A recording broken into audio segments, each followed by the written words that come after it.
All right. Oh man. Hey. So I'm gonna let the stream just go for a second before we start. So what? It's 10:57. All right. Let's just. I'm gonna get.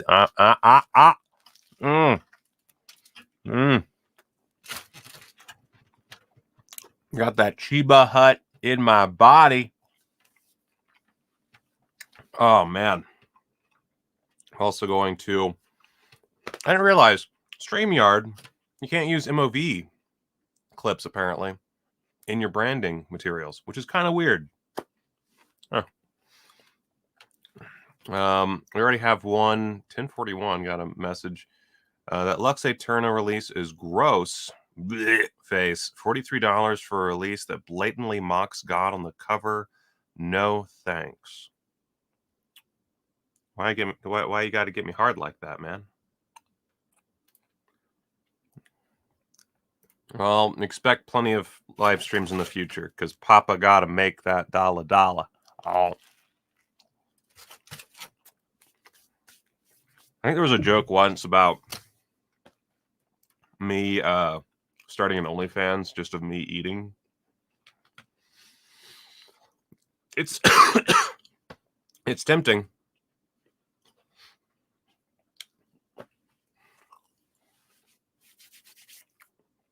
So, let's see here. If y'all are curious, wait, actually, let me just do a dumb thing. 1 second, I gotta move my shit around. Oh shit, that's too much moved around. Fuck. I need like 8 screens. 8 whole screens.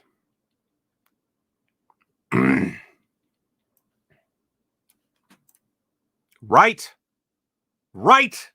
Where the fuck is my... Give me more Roger Watkins. What the fuck, guys?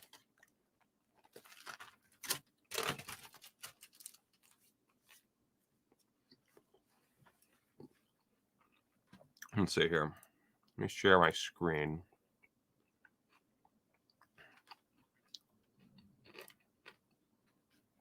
I don't know which screen is screen 1 and which screen is screen 2. I guess I'll find out. I'm going to say this is screen 1. Nope. Screen 2. There we go. I don't think I have anything compromising on here. There we go. So this is my this is where I edit all my shit.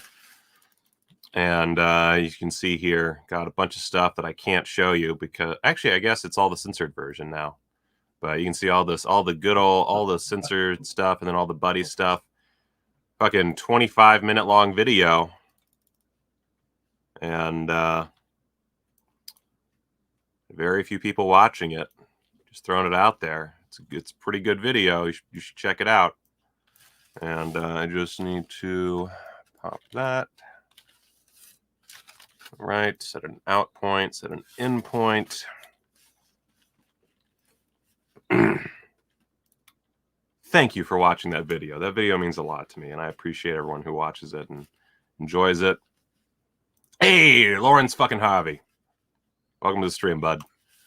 All right, I'm going to get into the news in just a second. I just wanted to export this thing. Oh, I actually need to pop that out a little bit. Let's make sure that point is there. That point is there. All right, and then we are going to go ahead and do July 2022 credits MP4. Add that render. Okay, just need that to fuckity render. I forgot all about that until just now. So I got back with my sandwich. Oh.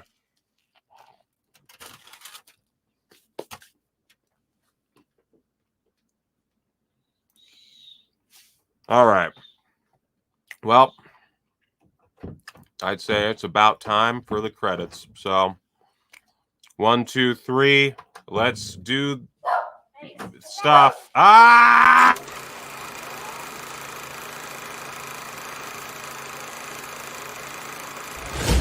I kick ass for the Lord. We're the Jezebels. That's so.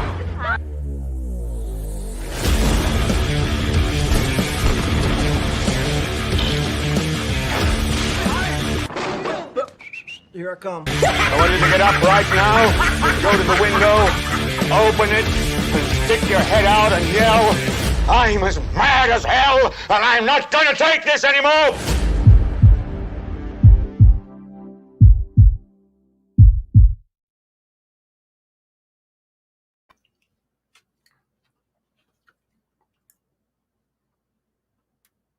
What's he looking at? I don't know. What is he looking at? Is there a ghost? Are you looking at a ghost? Can you point to the ghost? No. No? Oh my God. Yeah. It's you. Okay. You're going to have to leave because Daddy has to talk about smut, okay? Okay. Can you say bye, Internet? Bye. Internet? Bye. Okay. Okay. No go. No go? No go? Ace, actually, why don't you stay in here? That sounds like a really good idea. Cool. All right, guys. Welcome to the one, the only, the quadruple BN. Home of stuff. I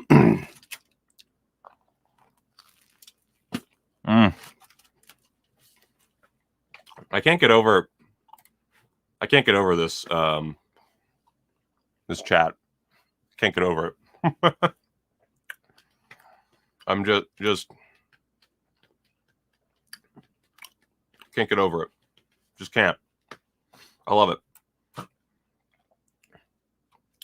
All right. Oh. Bought the Franco Vincent disc today. I'm very happy with the Spanish cuts included. 2 new Franco releases this week. A great week. Mondo Macabro sold out on the limited edition Other Side of the Mirror copy. That makes me sad that I missed out on the limited edition of Other Side of the Mirror, but I'll just get the standard. I'm actually, full warning, I'm a little depressed because I literally can't afford anything right now. So I'm not going to be purchasing anything that I'm talking about today anytime soon. I will probably, I mean, obviously I'll get like what's in the subscriber package. That's a given. But anything that's additional, not going to be buying today. I'm glad I chose to eat on mic when I have like my most sensitive microphone set up. All right, so let's go over to Vinegar Syndrome in 1 second. Oh, actually, no, I need to create a new window for this. There we go.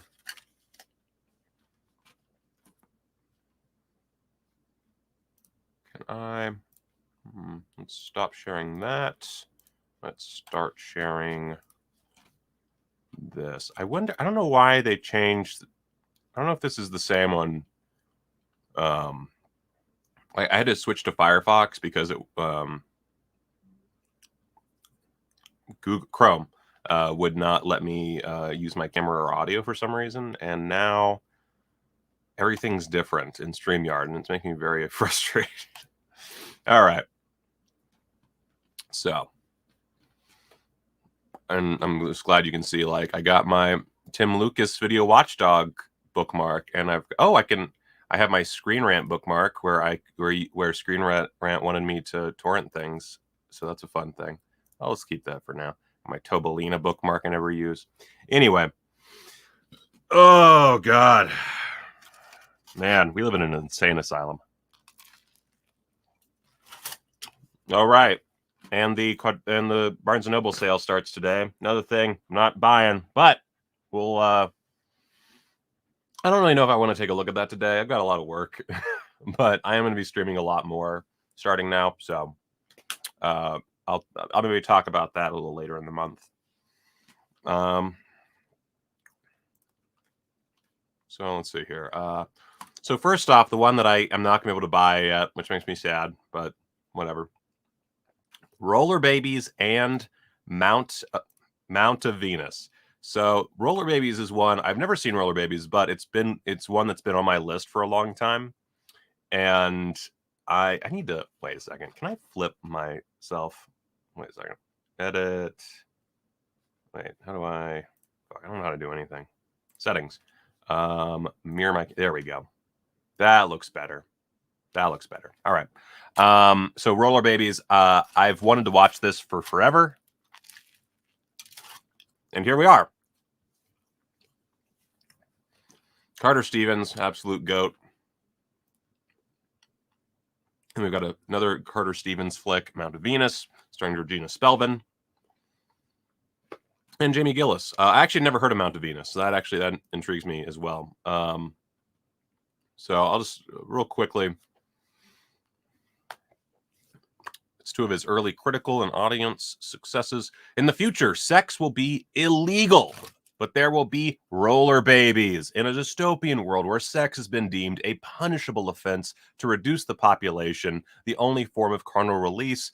Isn't that nice that there was a time where we thought that would be our problem, that there'd be like too much law dictating bebes regarding the actual, there'd be laws telling us to not give birth. That look at like what a time to be alive. The only form of carnal release can be experienced through explicit action on TV. With an oversaturation of hardcore programming, Sherman Frobish's network is taking a dive until he devises an ingenious plan to regain viewership: roller babies. Carter Stevens' loving tribute to sci-fi pulp and comic books is a light and breezy comedy that stars Terry Hall from Story of Joanna. Great film. And then for the other movie on this double feature set, that's good. Yeah, that's how people should live, honestly.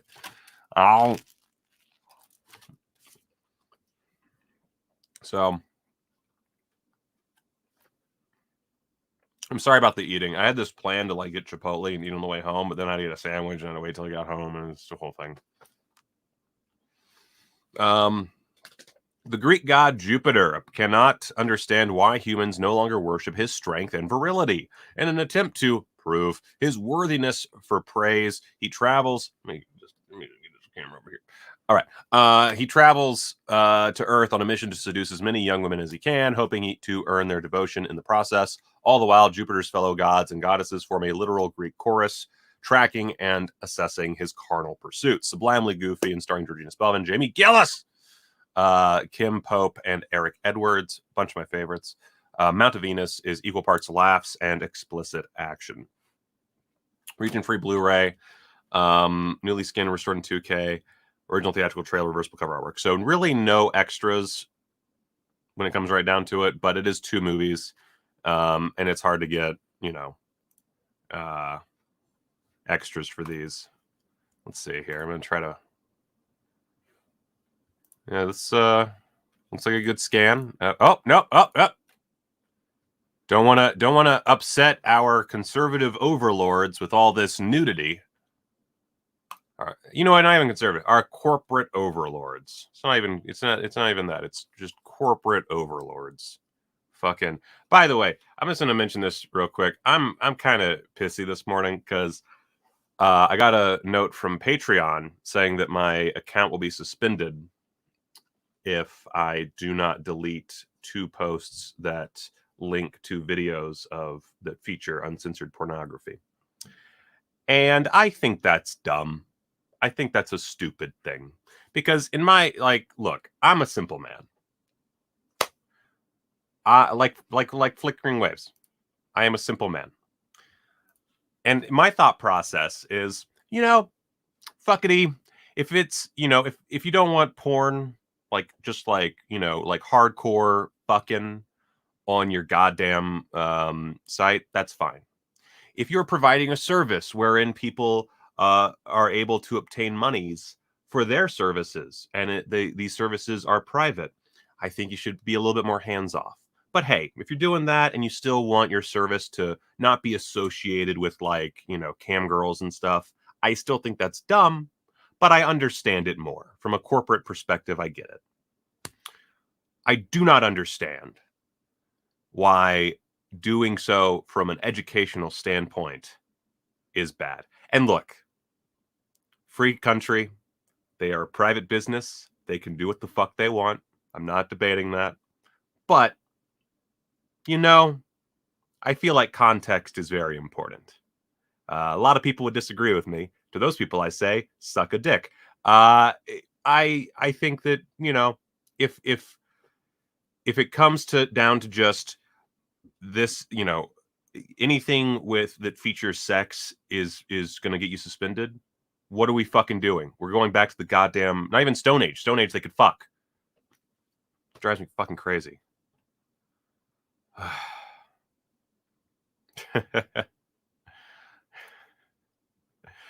Yeah. It's all about money and investors and shit. Also, yeah. You have to be 18 and up to subscribe to my fucking Patreon. But math is gonna get, yeah, that's apparently all I do now is get in trouble for fucking talking about things. Like, it's non fucking stop. It's non-stop. Like, all I want to do is talk about art. That's really it. I just want to talk about art. Yeah, basically.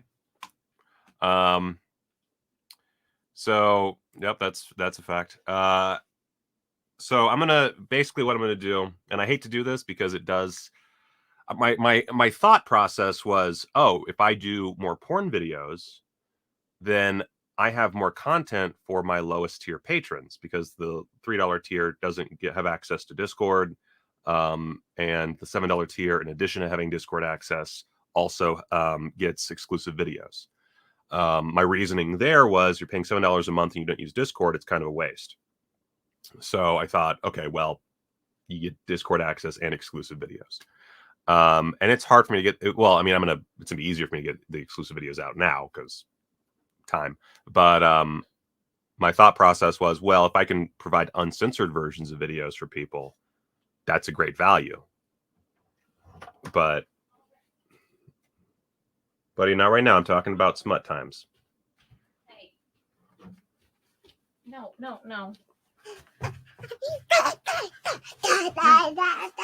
Oh my God. Oh, buddy, I'm talking about all the money that I'm losing.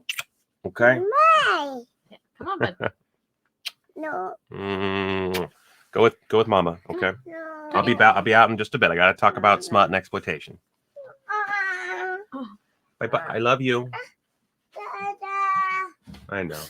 Life is hard. But I think Ace just got into a sandwich. It's just not a single moment of peace in my life. And now there's a cat trapped in my own room. 1 second.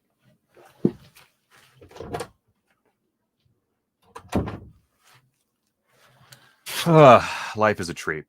Life is a treat. So anyway, so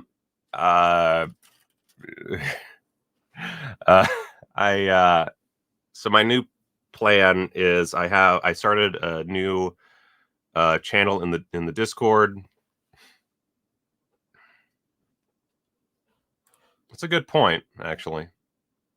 I might look into Pornhub. That's not a bad idea. Yeah, I didn't realize Brad Jones did that, but that's a good point.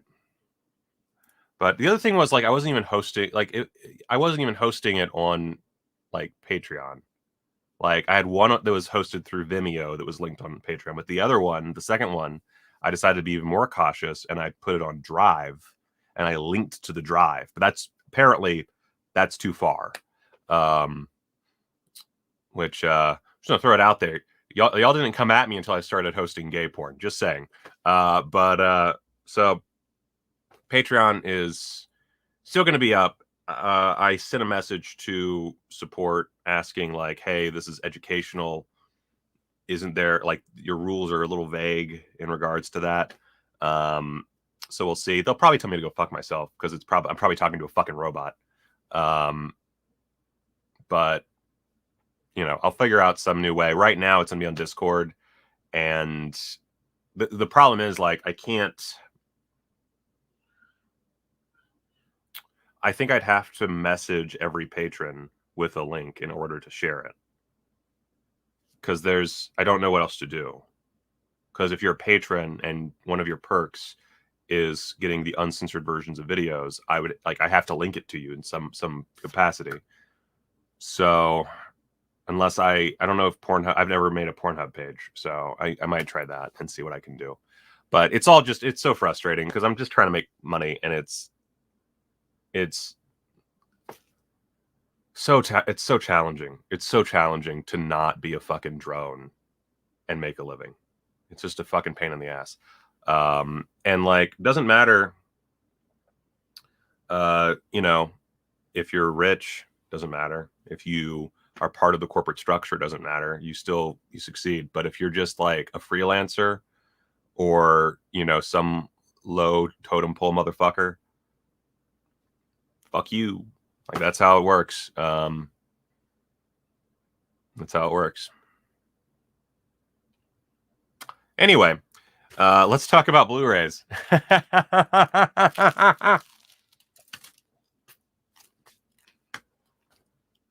God, I fucking hate. We live in a fucking insane asylum.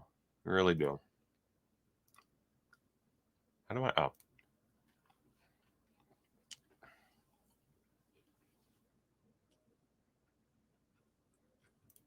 Oh, I see. God damn. It's so annoying. It's so annoying. Like, I just don't know. Anyway, let's see here. We should talk about stuff. So, Roller Babies, I'm excited for when I can afford to buy it. Cyber Vengeance. This is a VSA release. I've never heard of this, but I do see a man I've interviewed before, so I'm gonna take a wild. Oh my god, look at this. Look at that Halloween skull right there. That's beautiful. Oh man. What do we got? Yes.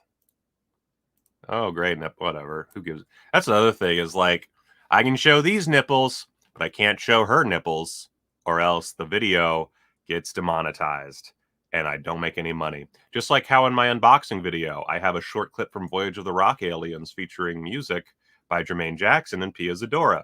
And that video is still being decided. It's in escrow because I had to challenge a copyright that Sony automatically hit me with. They didn't watch the fucking video. They just hit me with a strike automatically because fuck the little guy. I'm not gonna like, let me see if I can find, look at that. Look at that Robert Davi motherfucker. Wow. Did not expect muskets. What is... Oh, this is probably like a video game that they're in. Yeah. It's one of those, we're going to do a video game so we can use these cheap sets and costumes. Let's see here. Yep, Matthias Hughes. Love that guy. He lives in Vegas. Robert Davi, who's currently doing the fucking... isn't Robert Davi directing the Hunter Biden movie for Daily Wire? Fucking... I think that's right. I hope I'm not slandering Robert Davi, but I'm pretty sure. Hey, Terry Serpico. I've met Terry Serpico. Rad. Wow. So in the... Okay. They have a lot of information about this, by the way. What the fuck? In the year 2000, in the far off future of 2005, the prison system has been completely privatized, and cyber prisons have become the new means of housing the guilty. The bodies of inmates are kept in suspended animation while their minds are kept in a virtual reality prison. We're not, by the way, I'm sorry, I shouldn't have mentioned Hunter Biden. We're not getting into political conversation. Robert Davi just reminded me of that stupid movie thing. That said, if someone made a Trump Jr. movie, the other conservatives would be in a fucking uproar. Just saying. Anyway, has found a way to capitalize on these virtual prisons. Wait, I fucked that up. The bodies of inmates are kept in suspended animation while their minds are kept in a virtual reality prison. Sounds like real life.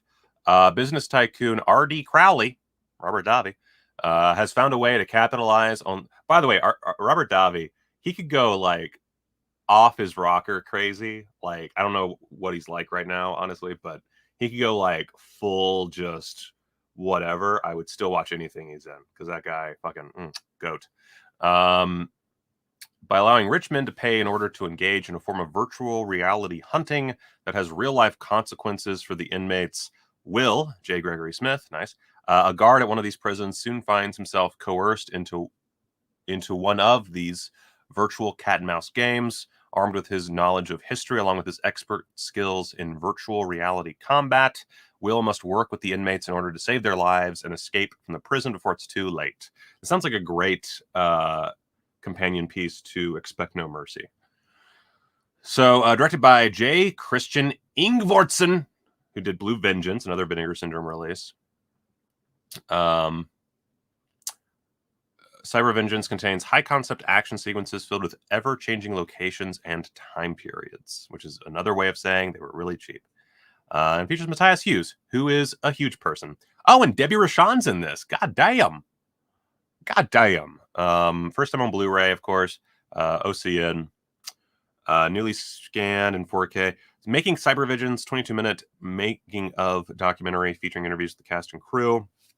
That's the only extra that's listed, which, you know, would be nice to have more, but whatever. It's 22 minutes. By the way, they finally took my advice. I don't think that they took it from me, but what I've mentioned many times. And they've started adding how long these featurettes are, which is great. It's wonderful.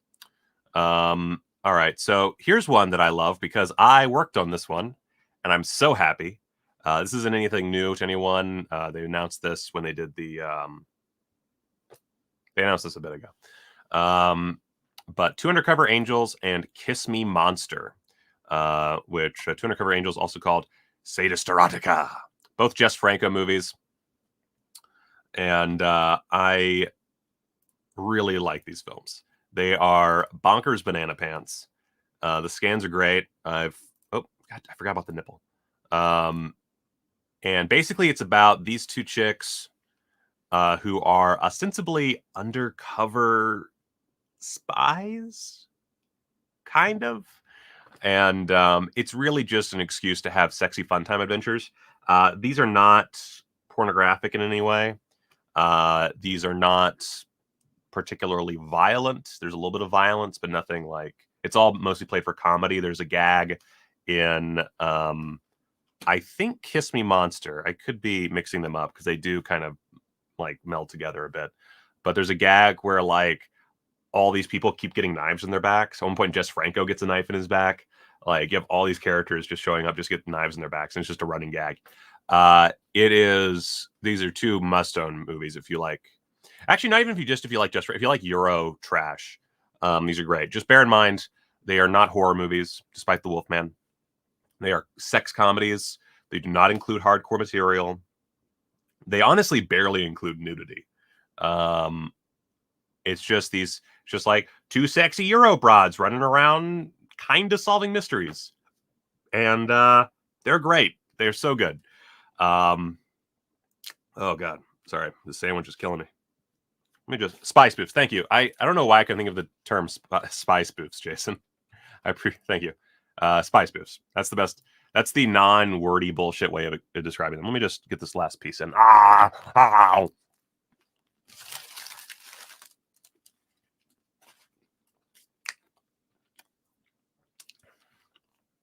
I ate too big of a piece of sandwich. Do.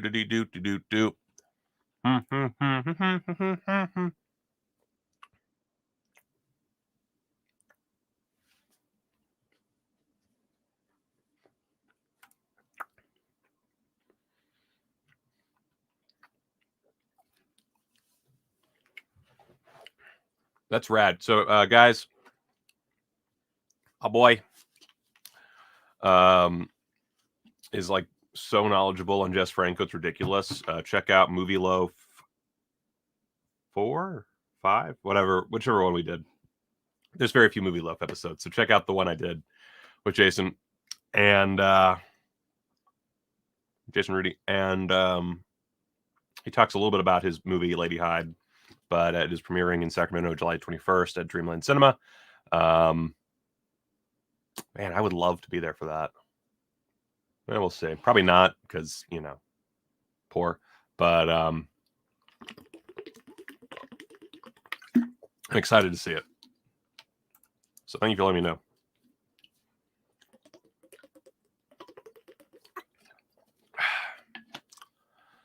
So let's see here. Let's get back to work. I'm sorry if, by the way, I'm so sorry if like if I'm bringing people down on this one. I'm having a hard time. Anyway, so let's see here. I wonder if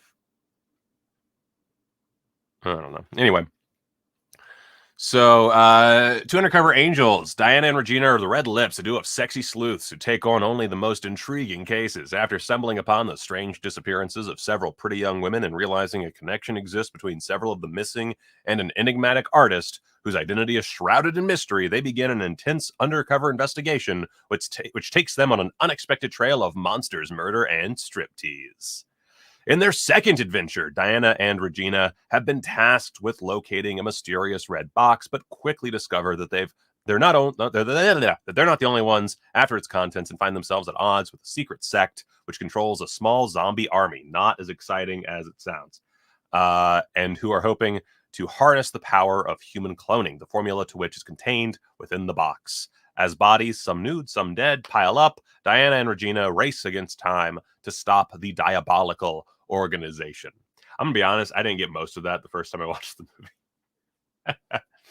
movie. Gorgeously photographed and tightly paced. Vinegar Syndrome, it is gorgeously photographed. Tightly paced. Vinegar Syndrome is proud to bring this duo of underseen treats from one of the kings of Eurosleaze to Blu-ray, newly restored in 4K from their 35mm negatives. I love these. All right, so it's 2-disc Region A Blu-ray set. Keep that in mind, you Euro peeps.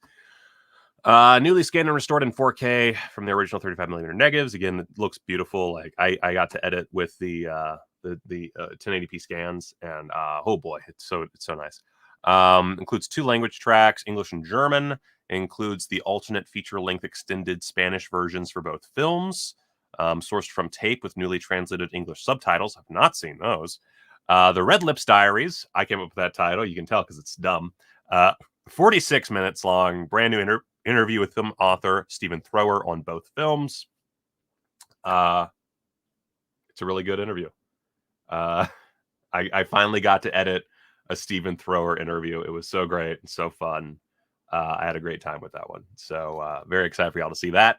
The Case of the Red Lips, 14 minutes, is an archival interview with director Jess Franco, and then Jess's Tangents is an archival interview again with director Jess Franco, 22 minutes. So that's well over an hour. That's about a feature-length amount of extras. Original trailers for both films, stills galleries for both films, and reversible cover artwork. So cool. Love it. Definitely, I would highly recommend this release. Also, like, this slip is sexy as fuck. God damn, that's a good cover. Jesus.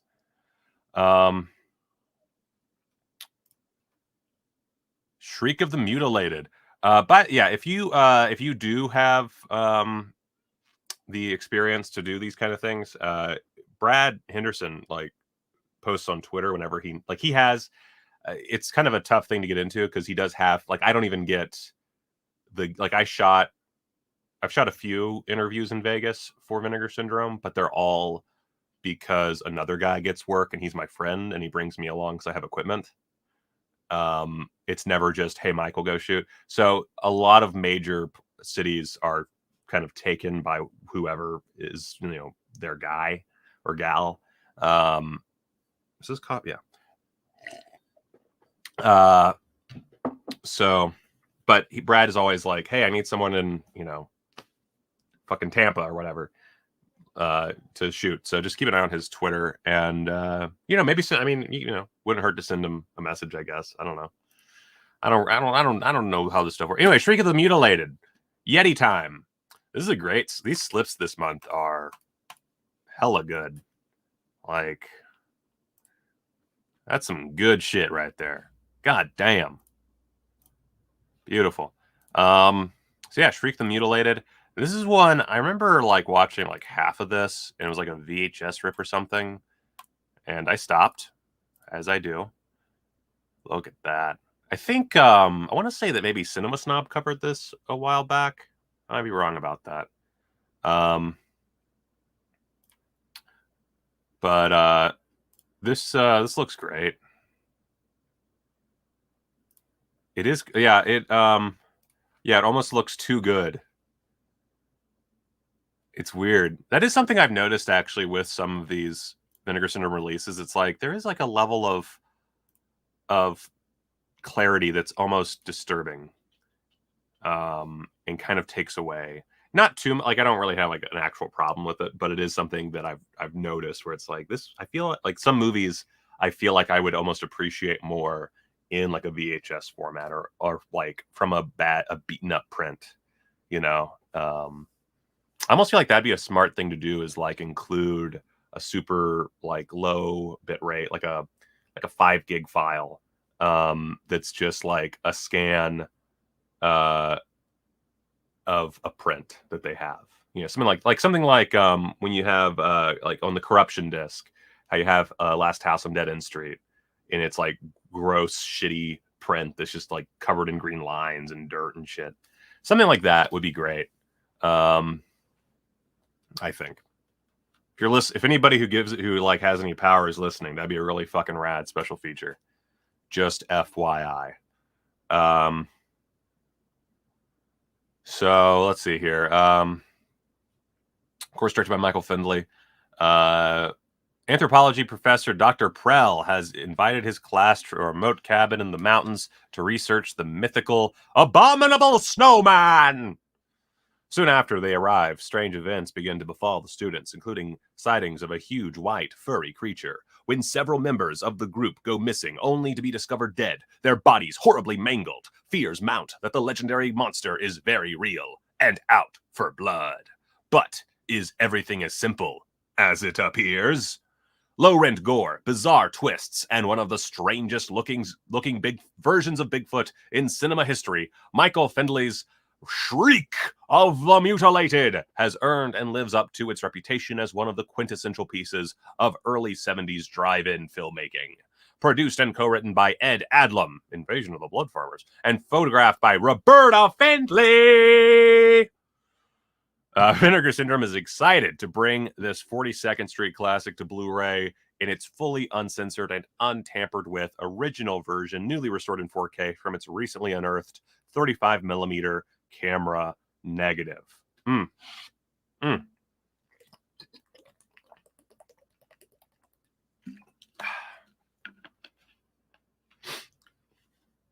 Ah, man. Really excited. I love Michael Findlay is good. I love Roberta Findlay. So anything with her attached is enough for me. But this is, of course, a huge cult classic. So this is a huge deal for Vinegar Syndrome. I didn't get any extras on this one. Brand new commentary track with cinematographer Roberta Findlay.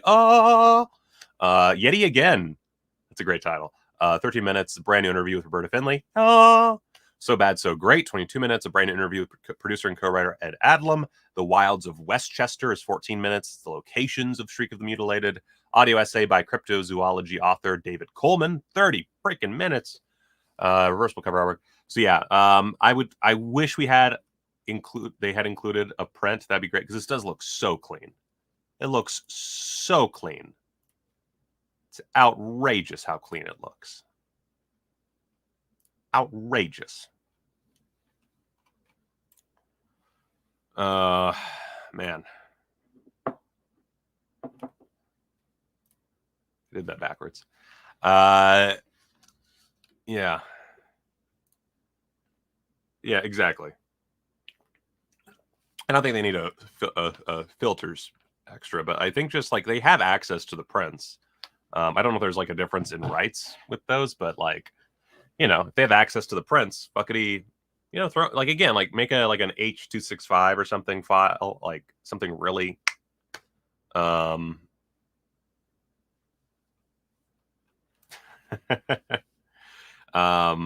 know, really compact and just throw it on as an extra. Like, I would really appreciate that. That'd be amazing. And you like, if you have the ability to do so, do it. Like, hell yeah. And of course, righting wrong. This is a huge month. I'm glad that I automatically get some of these because, god damn. So, righting wrongs. This one. Do they have a trailer? Wait a second. Let's see here. Righting wrongs trailer.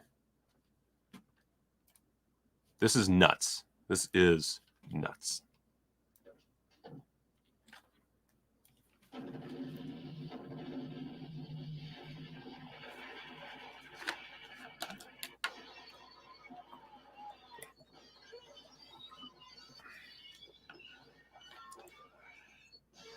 First off, Yun Bao. Like, the fact we're getting so many, like, I feel like suddenly we're just getting all of this dude's movies on Blu-ray, and I'm so happy because all of the Lucky, is it Lucky 7? I don't know why my brain's not working. Lucky 7, right? Lucky, whatever they were called. I don't know why. Oh, it's so annoying. Someone in the chat knows. But Yun Bao is my favorite. Like, I love Sammo Hung, but Yun Bao has to be my favorite. Like, he just, like, everything about him works so well, and he's so acrobatic. Oh, and 88 Films posted the trailer for that. Okay, actually, let's do, because that'd be great. There we go. This looks much better. Someone murdered our star witness. Surely you're not going to take the law into your own hands. I know what to do. Sometimes I think the law protects crooks, not the innocent. When a prosecutor is pushed to his limits and the system becomes increasingly broken, his newfound form of law will take no prisoners. But when a relentless by-the-book cop follows the trail of this new vigilante, while a cavalcade of killers is sent from someone on the inside to hunt them both down, the black and white of right and wrong is about to become a gray area, stained with blood. From director Corey Yun, I trust that anyone who safeguards justice would not want to break the law. All 3 official cuts of the film, 係啊，快啲啊！咪綠燈一轉，我哋開車㗎啦。我看見的時候，他已經殺了人了。Now check him out and report back to me immediately. plus an exclusive extended hybrid cut, complete with both original ending options, 2 newly edited endings, and an ending randomizer, so now you'll never know how it ends until the credits roll. Featuring extensive archival and new interviews, various audio commentaries, and rare alternate media. Yun Biu. I'm telling you. Wait, is it Yun Biu? That's how you say his name? I've been saying it wrong this entire time. Wait. Rare alternate media. Yun Biu. I'm telling you. Yun Biu? Holy shit. I mean, I knew I was probably not saying it exactly right, but is that right? Like, really? Wow. Okay.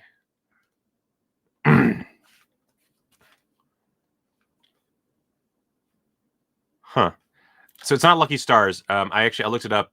It's the 7 Little Fortunes. I was fucking it up. The 7 Little Fortunes is the group that they were in. Wait, okay.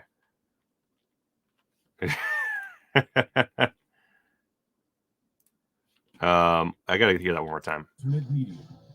Yun Biu. I'm telling you. Yun Biu. Yun Biu. Yun Biu. Wow, this is gonna be hard for me to. This is gonna be hard to. No, there is no law. There is no justice. Cynthia Rothrock. Woo! Nobody sent me here. I'm here to do my duty. This time I'm going to take you in dead or alive. When the courts fail and seemingly no one can be trusted, justice must go above the law. Righting wrongs. Yay! All right, so I guess we can include this. Oh man, look at that! All right, so I guess real quick, we should probably go over to 88 Films and see. Let's see, do they have it up yet? Oh, do they not? I guess they. Or is it just the? Have they not put up the? Am I just missing it? I think I'm no. Oh, they're doing Beware My Brethren. Wow. That's a great cover for Beware My Brethren. Oh my god. Look at that. That denotes a much different film. Wow.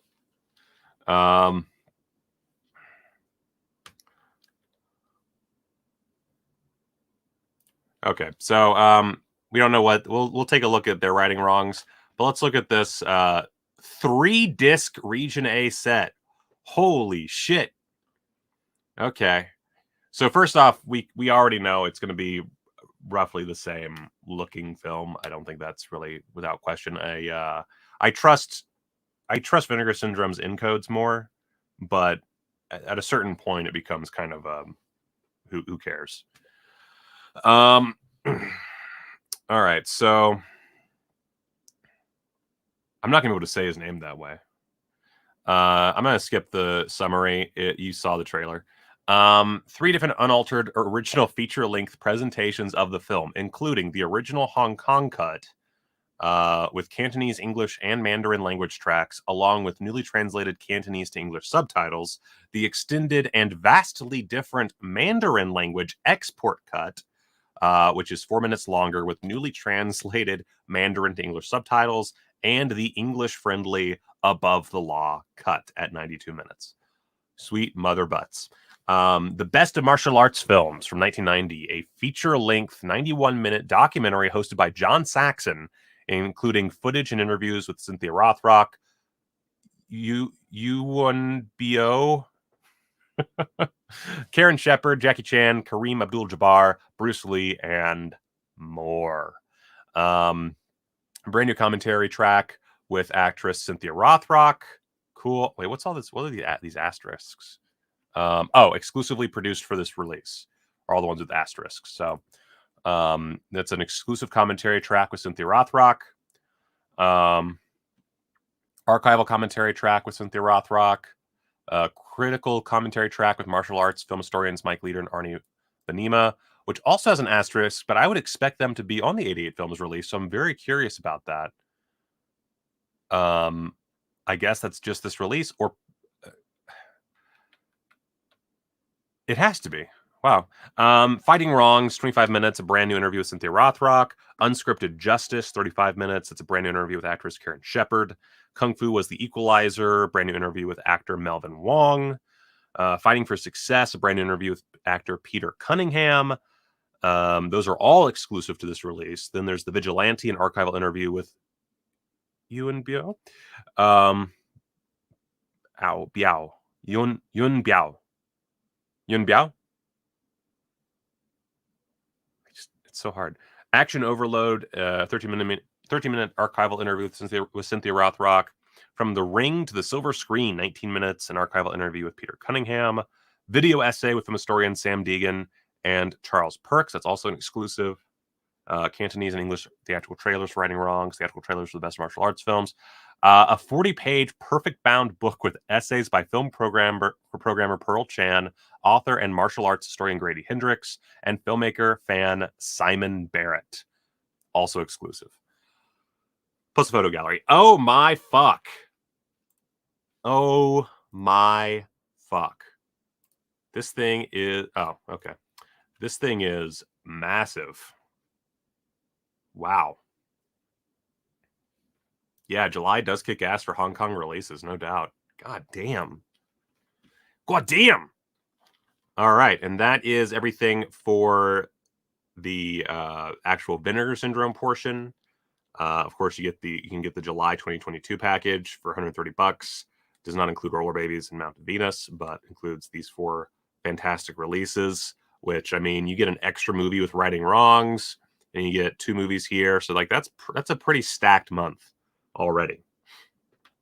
But, oh, man. Oh, you get me all hot and bothered. But, we've got partner labels.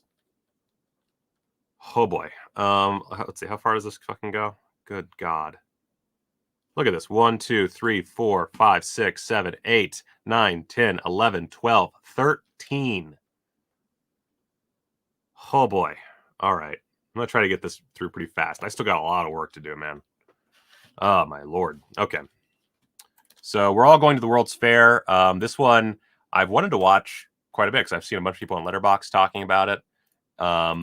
So that's rad. Doesn't have the picture that is such a creepy fucking image. Yoon Bu. Sorry, I didn't mean to get super racist. I can't figure it out. All right. So glow in the dark slipcover. It's limited to 2,000 units. It's from Utopia. Alone in her attic bedroom, teenager Casey becomes immersed in an online role-playing horror game wherein she begins to document the changes that may or may not be happening to her. Is this about my wife? Let's see here. Directed by Jane Schoenbrunn. Let's see here. Got audio commentary with the director and star. Jane Schoenbrunn in conversation with Dr. Eliza Steinbach, moderated by Chloe Gallibert-Lane. Fantasia Quest, or Jesus fucking Christ. Fantasia Fest Q&A with Jane Schoenbrunn, moderated by Ariel Esteban Kayer. Apparently it's a great soundtrack. Casey walking tour, Casey coming home, extended ending sequence, booklet with an interview. Cool. Rad. I look forward to hopefully buying that before it sells out. I think all of these have standard editions. I should actually check that because we did have a problem with that Jess Franco release last time. So far everything has standard editions. I'll try to check each one. I don't think there's any super limited ones. So Victoria, Big World Pictures. I don't know this movie.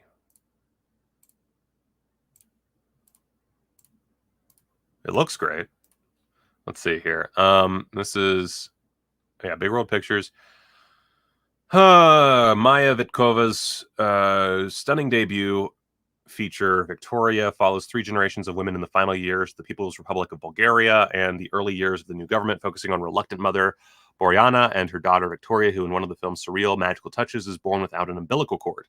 Though unwanted by her mother, Victoria is named the country's baby of the decade and is showered with gifts and attention until the disintegration of the East Bloc. Despite throwing their worlds off balance, the resulting political changes also allow for the possibility of reconciliation. Victoria is both personal and universal, demonstrating a precocious command of all elements of the filmmaking process, most notably the film's visual sensibility and its command of a range of shifting tones, from absurdist humor to political allegory to deeply moving familial drama. Well, sold. Cool. 155 minutes, bit of a long one. It's not really selling that fast. It's got 837 left, but it's only 1,000 units for the slip, so it's not too surprising. I feel like I might lose out on this one and just get the standard, but has commentary with Alexandra Heller-Nicholas, rad, and a making of documentary. So, and it's region A. So that looks and sounds really good. Let's see here. Tremble All You Want from Connie. I do like Connie's releases. Connie. This is a great slip. I love this. This is great. All right, so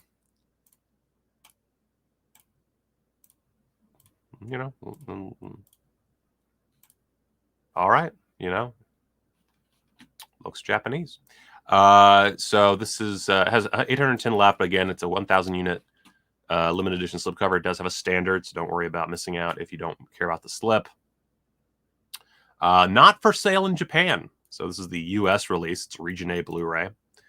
Let's see here. 24-year-old Yoshika Mayu Matsuoka from Shoplifters works in the accounting department of a large corporation. Socially awkward and somewhat of an outcast, she enjoys conversations with random strangers and civil servants, staying up late to look up extinct animals on Wikipedia and daydreaming about Ichi, the One, a high school classmate who remains to this day her one and only love. That is until Ni, too, a clumsy colleague, bursts her fabulous bubble. Adapted from Risa Wataya's beloved novel and winner of the Audience Award at the 2017 Tokyo International Film Festival, Akiko Oku's Tremble All You Want is a magnificent subversion of the romantic comedy. I do like that. Oku, one of Japan's foremost directors working in the genre, crafts a remarkable character-driven film, unafraid to blend comedy and tragedy, and dash of the musical, to best explore issues of mental health as pertaining to the heart, playing skillfully and poignantly with notions of loneliness, bias, perspective, mood, and the occasional self-damaging delusion.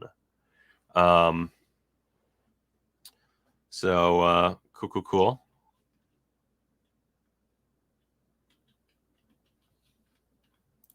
Honestly, yeah, I can see that.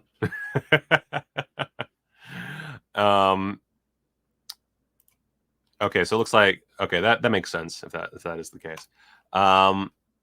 Let's see here. So, interview with the director, 12 minutes.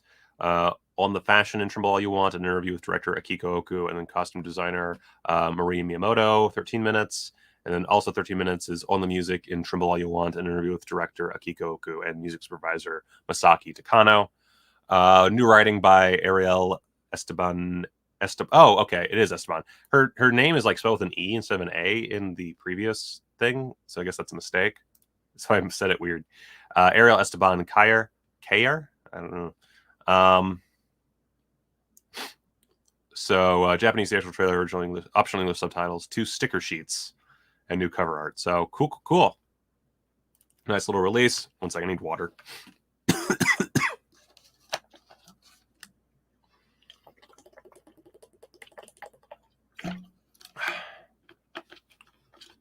All right. Boy. One second. I'm gonna turn the air on in this room. It's really hot. Oh.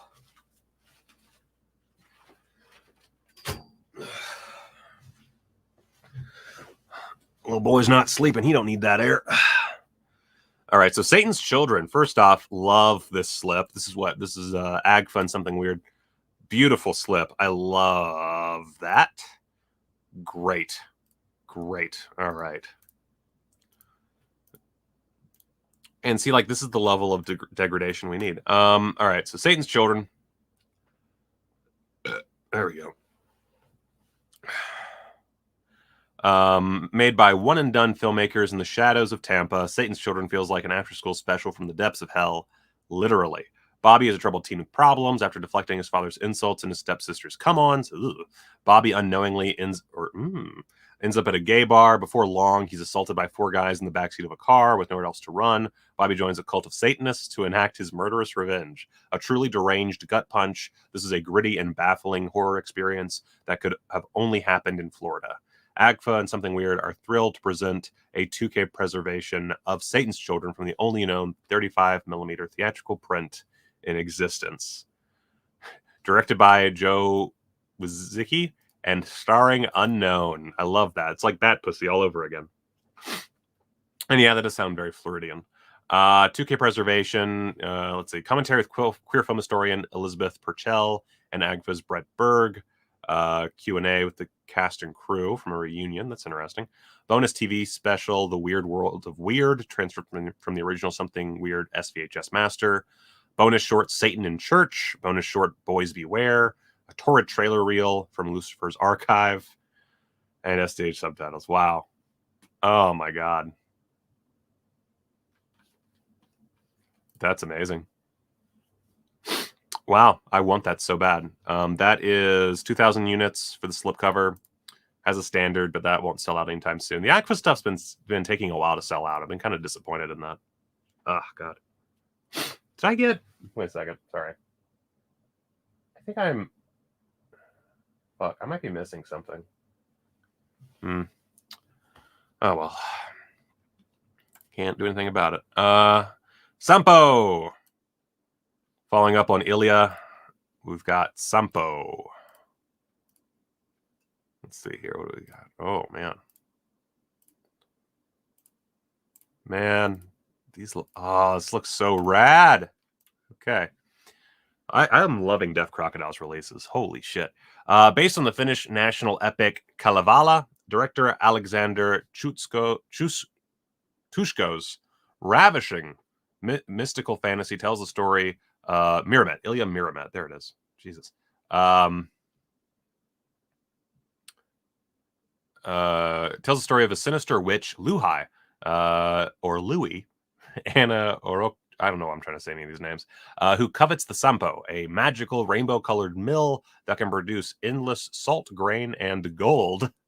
When the hero, what's his name, attempts to stop her, Louis steals the sun, plunging the world into eternal darkness. A Finnish-Soviet co-production and shot like its predecessor, Ilya Muromets, in gorgeous CinemaScope, Sampo features some of Tushko's most surreal and fantastical imagery. A glowing red horse plowing a field of vipers, a boat of fire with a stag's head, a weeping mother literally walking across the sea to find her lost son. With its witches' incantations and repeated scenes of forging magical items, give me fire for the furnace from the Knave of the Sky. There is a Macbeth-like occult force to the film as well, underscored by the raging blue-gray seas and rock-strewn landscapes. Give this guy a fucking Pulitzer, Jesus. Give me fire for the furnace from the Knave of the Sky. Oh, man. Audio commentary track by Steve Bissett and Russian Fantastica Part 2 by Alan Upchurch. That's it. It's Region A Blu-ray. Pretty low on special features, but god damn. God damn. Raw Nerve. This is Culture Shock. I will get on that video at some point. I fucking swear. This looks great. Has oh fuck, what's her face? Tracy Lords? No. Yes? Yes, Tracy Lords. Okay. Thought it was crazy for a second. And John Michael Vincent. And Ted Pryor. Race car driver Jimmy Clayton is having mind-shattering visions. Over and over, he sees young women ruthlessly murdered. He tries to go to the police as a witness to the latest murder, but they think he's crazy. An investigative reporter catches wind of Jimmy's tale and tries to help him put the blood-soaked pieces together. But when Jimmy's little sister appears in one of his visions, Jimmy's world comes violently crashing down. So, directed by David A. Pryor, Natch, starring Ted Pryor, of course, featuring Tracy Lords, Glenn Ford, John Michael Vincent, Tex Cobb. Fucking hell yeah.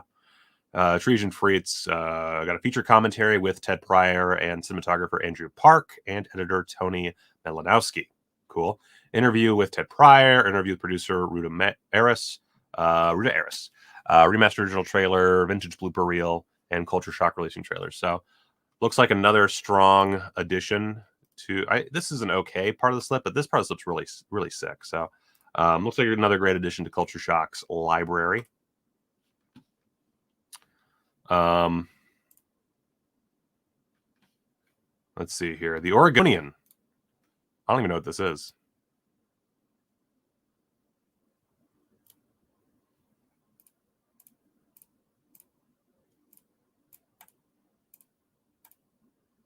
Huh. It's Factory 25. All right. Okay. There is a place where the skies are wide and the forests are thick and strange. You can lose yourself forever in these woods. You'll meet truckers with problems and old women with strange powers. You may even make a furry friend. Just be sure to stay quiet. Spend some time with a woman from Oregon who is lost on the road and running away from her past. Now she has a chance to experience everything the grotesque Northwest has to offer, whether she likes it or not. Can I get any more context, guys? I mean, so you say it's pretty good for no budget. This looks great. Like, this looks like 110% my shit. I'm just confused. There is a standard edition. It does have a limited slipcover that's at $784. That was limited to 1,000, so it makes sense. That's currently the fastest selling of the ones so far. I think there's one or two we're about to talk about that are selling faster, but this is the current one to beat. This looks amazing. Okay. Okay. Commentary with Calvin Lee Reeder and Todd Rohal, director of Uncle Kent 2. Short films Little Farm, The Snake Mountain Colada, The Bulb, The Procedure, and The Procedure 2. Behind the scenes of The Oregonian. Trailer for The Oregonian and The Rambler. 20-page booklet with essays by David Lowery, Craig Zobel, Nicholas McCarthy, Mike Plant, David Zellner, Lindsay Pulsifer, and Calvin Lee Reeder. What the... What? Names, sweetheart.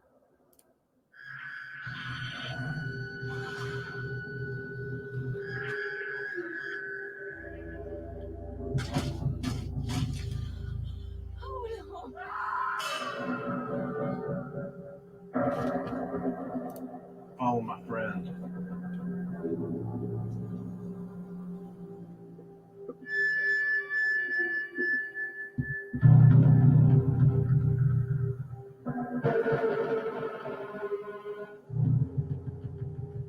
Come on in, sweetheart.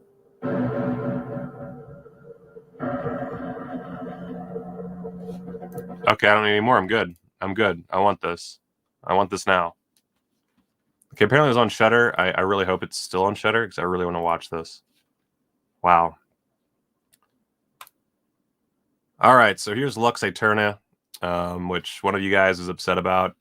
It's from Yellow Veil. It is $43, which is a bit much. It does have a standard edition. It's got 2,000 units. Probably take a minute, but it is a fairly popular movie, so it'll probably be not the worst.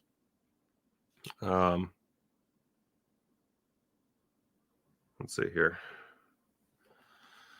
Let's just look at these real quick. So Lux Aeterna, Gaspar Noé, who's a great filmmaker.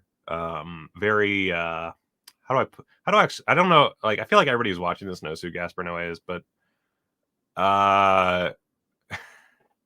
he is a filmmaker who he's kind of like really flashy Lars von Trier. Is one way of putting it. I don't really know how to describe Gaspar. No, is it Noé or no? I feel like I had this conversation at some point. I just plumb forgot. Anyway, apparently that movie, The Oregonian, is no longer on Shudder. That's too bad. But whatever. I'll buy it when I have money. So anyway, he's very confrontational in his filmmaking, kind of like a boy. But the other side, thank God I'm an atheist, which I haven't seen Lux Aeterna. I'm assuming this is a reference to Lux Aeterna. That said, I would wear that on a shirt myself because I do think about that a lot. Thank God I am an atheist. Jesus Christ. So Lux Aeterna, got the box, got a book. This is cool, by the way. I like that they have there's so much information visually. Although it's interesting that there's like a bit of an iffy point on that box. Anyway, oh, and that's it. No visuals. So, and this does have a special sub discount, by the way, so bear that in mind. It's sub 50-B for whatever reason. Let's see here. So it's a Region A Blu-ray. Introduction by the director, audio commentary by the director and actress Beatrice Dahl. Let's see. Hey, here. Okay, hold up. All right. Here's the dealio. I specifically do not judge people very much on this channel. That's not to say I never do. I definitely am, like any person, susceptible to that. And I have a lot of opinions about a lot of people. People that you probably like. People that you probably identify with. But I'm not over here calling you fucking crazy. All right? So back the fuck off. Okay, so lossless, blah, blah, blah, blah, blah. Oh, wait, I went back. Lux and Tenebri, I can't say this fucking word. A behind-the-scenes photo gallery from the set by Tom Kahn. Lux in Praticus. I can't talk all that Latin shit, guys. I can barely talk English. I can barely speak American. Split screen video essay by Chris O'Neill. French trailer, English, and English STH subtitles. So everything you need. Disc 2 has short films that inspired Lux Aeterna. Ray Gun Virus by Paul Sheritz. The Flicker by Tony Conrad. La Ricotta by Pierre Pasolini, which I think I've seen, because that's part of the isn't that part of the anthology that he was a part of that I can't remember the name of now? I can't remember. Inauguration of the Pleasure Dome by Kenneth Anger. That's one I have seen. So I think I've seen these two. Both great shorts. I didn't even look at. Wait. Actors Beatrice Dahl and Charlotte Gainsbourg are on a film set telling stories about past productions and burning witches at the stake. Meanwhile, technical problems, ego, and psychotic outbreaks gradually plunge the shoot into chaos. So I guess that makes sense. I'm assuming that's where that comes into play. Cool. All right. So that's Lux Aeterna. Jack Be Nimble is the one I think was selling. Oh, wow. That is selling out fast. I don't even know. I mean, it has Alexis Arquette, so that's cool, but I don't even know what this is. So this is from Altered Innocence, which I'm already like in it.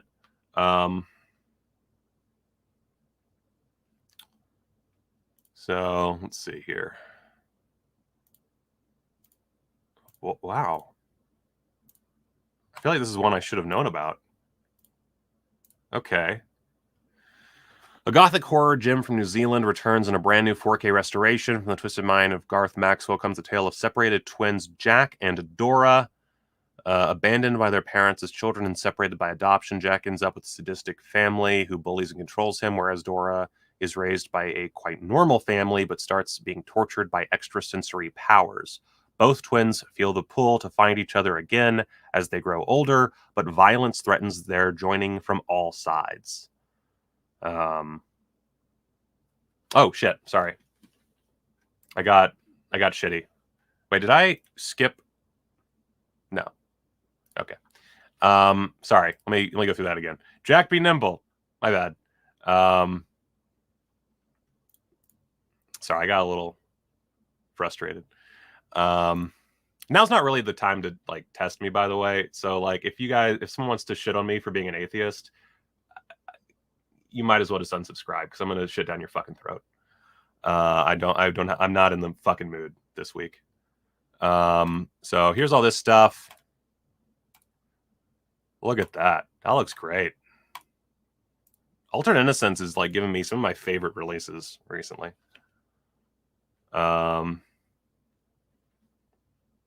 So let's see here. Gothic. I already said the thing. Interview with director Garth Maxwell and film critic Dominic Corey. I don't know how I missed this. As Alexis Arquette, and it's from 1993, and apparently a bunch of people know what it. Like I don't know. So let's see here. Director Garth Maxwell talks about his childhood, inspirations, and filmmaking. Short films Beyond Gravity is 50 minutes long, and Naughty Little Peep Toe is 35 minutes. Audio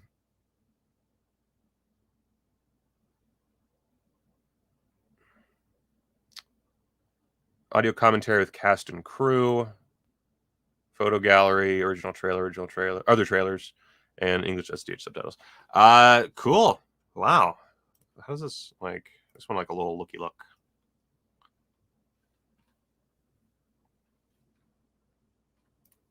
Okay, that might be the case. I've had like a lot of bad experiences with people this week, actually this month, and I'm really like I'm having a fucking conniption. So I'm, I don't like when someone starts with, the cover blatantly mocks God. I don't give a shit. I really could not care less about your religion. I mean, actually that's not true. I do care because it's actively controlling the government. So, I mean, I do kind of care. But I really don't give a fuck about your feelings. So this looks great. This looks like a lot of fun. This is one I definitely want to pick up. Let's see here. Heavy Metal Parking Lot from Circle Collective. Okay, so this one is limited. It is limited to 2,500 units. So that's the starting point. Is this one? You have 2,500 people get a copy. That's it. Look, man, I will just take you out of the fucking chat, okay? If you want to fucking get on me about something, then you get out of the fucking chat, all right? I'm fucking sick of people this week, all right? I'm fucking tired of it.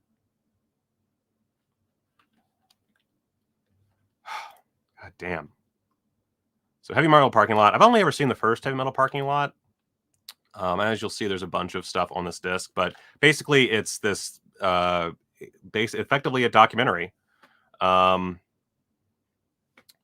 it's just talking to these people in a parking lot for a Judas Priest concert. That's it.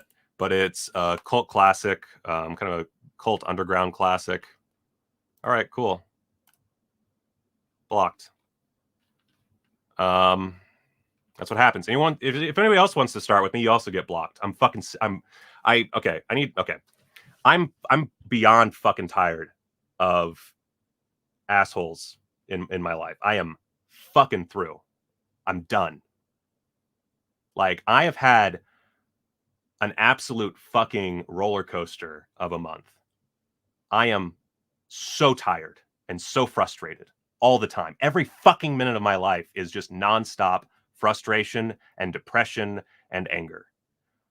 I don't need shit from people. If one guy is going to unsubscribe because I blocked him or whatever, if he was subscribed, I don't give a shit.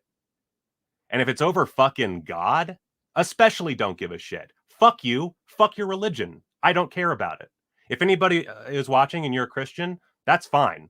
But if you're going to get on my shit about it, if you're going to troll me, fuck you. God damn.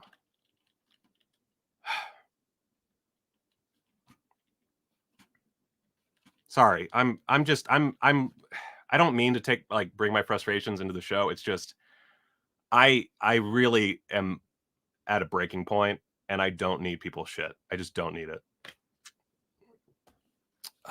Anyway, so Heavy Metal Parking Lot, Circle Collective. On May 31st, 1986, John Hayne and Jeff Krulik filmed Judas Priest fans in a concert arena parking lot in suburban Maryland. 30 years later, Heavy Metal Parking Lot is hailed as one of the greatest rock documentaries ever. And it's a definitive cultural touchstone for the 1980s metal scene. Spandex, big hair, denim, mullets, muscle cars, and beer. Heavy Metal Parking Lot launched a parking lot genre that continues to resonate today with sequels, screenings, concerts, a reality TV series, and fan-generated films and art inspired by the 1986 original. Welcome to the world of Heavy Metal Parking Lot. Hell yeah. That's a pretty ingenious idea to do a world of Heavy Metal Parking Lot. That's great. Deluxe limited edition 2-disc set includes Heavy Metal Parking Lot alongside related films Heavy Metal Picnic, Heavy Metal Basement, Neil Diamond Parking Lot, and hours of supplements, in addition to an assortment of other features from co-director Jeff Krulik. It's over 5 hours long. Jesus Christ. We're over 5 hours with it. Because that, when they first said Heavy Metal Parking Lot was getting a release, I was like, what is it, like 15 minutes long? Like, what is that? What's the release? So as you can see, it's basically just a compendium of that film, films related to it, and other films from the director. And that's great. It has a booklet with an essay by Don Ozzie.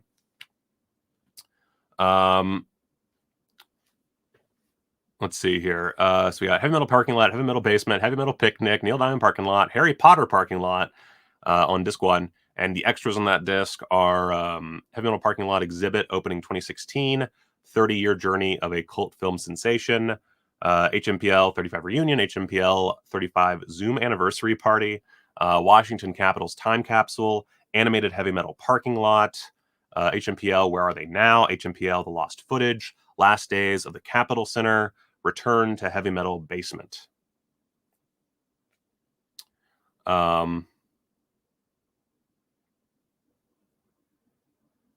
CT, I'm talking about people who are like shoving, like getting shitty with me. I'm not. I'm saying, okay. God, fucking damn it. Here's the deal. As I said, I don't care about anyone's religion. It's when they start getting shitty with me about it, and that is where I go, fuck your religion. It's not a blanket like fuck you for being religious. It's not a anything about your specific religion. I don't like religion, but it's not something that I'm like, oh, you fucking piece of shit having a religion. I don't care if you have a religion. You can believe whatever the fuck you want. I legitimately do not care. It's when people come at me about it or try to troll me about it that I get frustrated and angry. And normally I'm pretty chill about it, but this week I'm just not chill at all. Like, I am the least chill person alive. Like, I started this day awful, and now, you know, I thought, oh, let's have a fun stream. And then, of course, I have some fucking asshole coming at me because of Luxate. They're offended because the fucking movie that was made by a super atheist has an atheist thing on the, like, it's about people being cunts. Oh, the Jews are cool. They run the show. I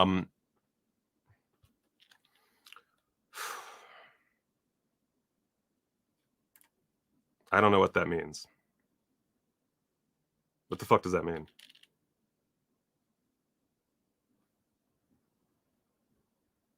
Are you trolling me?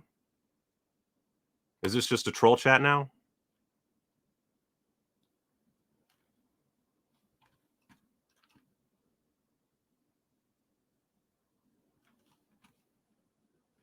Like, what's like, I don't know. Is this trolling? I don't know if it's trolling or not. But I mean, if people want to troll, I'll fucking ban you. I don't give a shit. I don't give a shit. Let's say, so, sorry. Disc 2, Ernest Borgnine on the bus, Girls on Film, I created Lancelot Link, Invocation of My Demon Bus Driver, King of Porn 2, Led Zeppelin Played Here, The Real Pinball Wizard. I assume these are all Jeff Krulik's films. I could use a little bit more, you know, context, but cool. Extras, Scenes from the Last Drive-In, Led Zeppelin Treasure Chest, Punk and Tomatoes, You Can't Take Pictures in Here. Don't know what any of that means, but cool. I'm not motherfucker. I'm not banning Jews and Christians. I don't give a fuck what your fucking religion is. I give a fuck if you're trolling me. And that guy was trolling me, he gets a ban. That's how it fucking works. Okay? You don't get special fucking privileges just for being in the chat or being one religion or another. If you're being a shithead to me, you get banned. Simple. Fuck. Okay. Well, Bloody Gravy, you're blocked. And who's the other one? I'll give Sue another chance, but getting blocked otherwise. I'm not having it. No, I'm just not. I'm having such a shitty week. I'm not letting the one thing that I enjoy work-wise. Like, I'm not. Fuck you. All right, so Heavy Metal Parking Lot looks like a great release. Keep an eye on it. Oh, Arrow has a release of. Wait, what?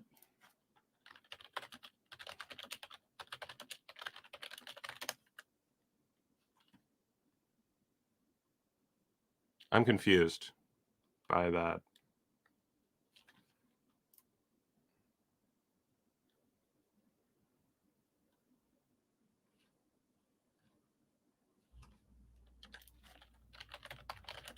I don't know what you're talking about, Lennon Hawk.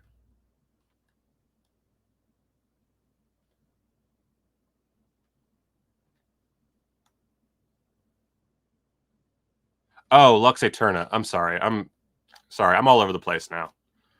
Oh, let's look at that. I totally forgot that they put it out. Sorry. Cool, you're blocked.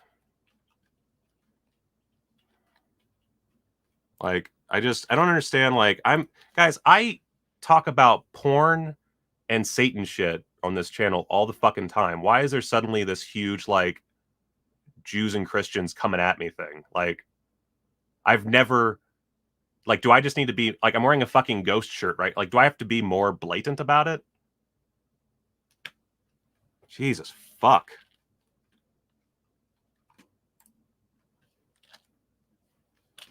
And I'm sorry for everybody who's just here for the fucking Blu-ray news. I'm sorry. I don't know what the fuck's going on right now.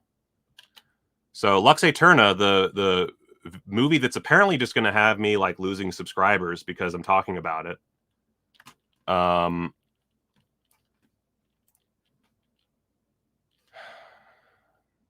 So let's do a compare and contrast.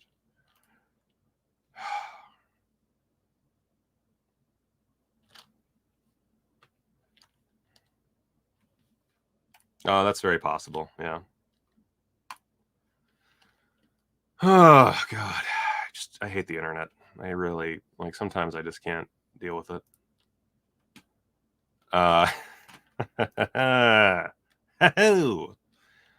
right. So let's see here. Oh, you missed all the worst shit, so you're good.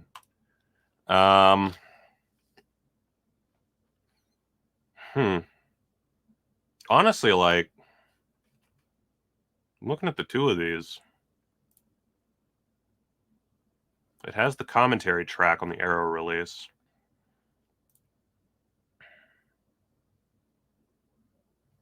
Has an additional commentary track with Kat Ellinger.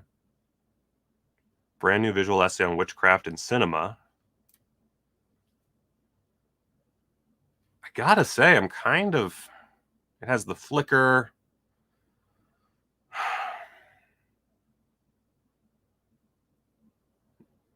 Yeah, I think the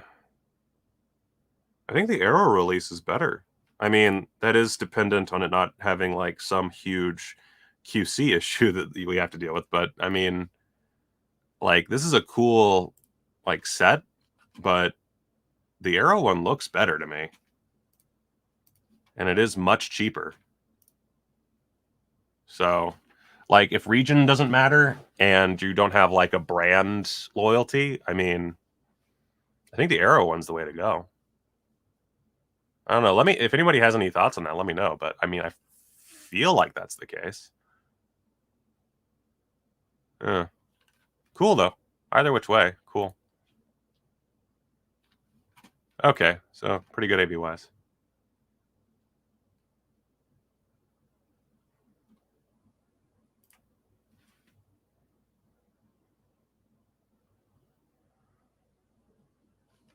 Thank you, Taylor. CT, I didn't fucking attack anybody, okay? Jesus fucking Christ.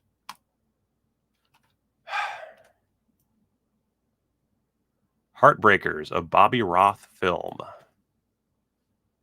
Why does that sound familiar? This is 3,000 copies. Standard edition is also an option.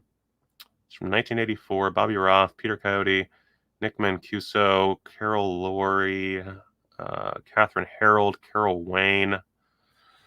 This sounds really familiar. Okay, it's from Fun City Editions.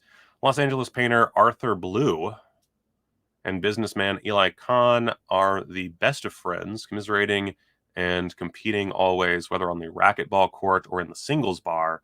When Blue's long-term girlfriend Sid leaves him for a more successful artist and Eli's father passes away, they each fall for the beguiling French art gallery manager, and their fragmented bromance enters crisis mode. The late Carol Wayne co-stars and leaves a lasting impression as Blue's sad artistic muse and sometime lover. I love that Carol Wayne is credited as being on The Tonight Show and in Surf 2. That's great. I mean, I'll buy anything that Fun City Editions puts out. So, I mean, rad. Filmmaker Bobby Roth based his screenplay on his experiences growing up and working in Los Angeles, and the film reflects his insider's view of the city and a deep personal connection to the characters. Although filmed in Hollywood, Heartbreakers refreshingly and effectively evokes the mood of European relationship dramas. To this end, the film employs two of Germany's most revered exports to world cinema, director of photography Michael Ballhaus, and pioneering electronic musicians Tangerine Dream. Holy shit. Who contribute one of their most emotional and evocative score. I feel like there's always a new, or an old Tangerine Dream soundtrack that I completely missed. And then it just shows up. It's like, oh yeah, that movie exists. Oh yeah, no, it's always been there. Out of print on home video since the tape era, this critically acclaimed festival favorite has been restored in 2K from its original 35mm interpositive and is poised to wow and surprise audiences anew. Yeah, these partner labels are fucking just racking them up. New 2K restoration from 35mm interpositive. Booklet with new essays by Richard Harlan Smith and Margaret Barton Fumo. Newly recorded audio commentary by filmmaker Chris O'Neill and Bill Ackerman of the Supporting Characters podcast. Pieces of My Life, a newly filmed video interview with director Bobby Roth. Mr. Amore and The Outsider, a newly filmed video interview with stars Peter Coyote and Nick Mancuso. Video introduction by director Bobby Roth. It's a sick little piece of work, isn't it? Jesus. Okay.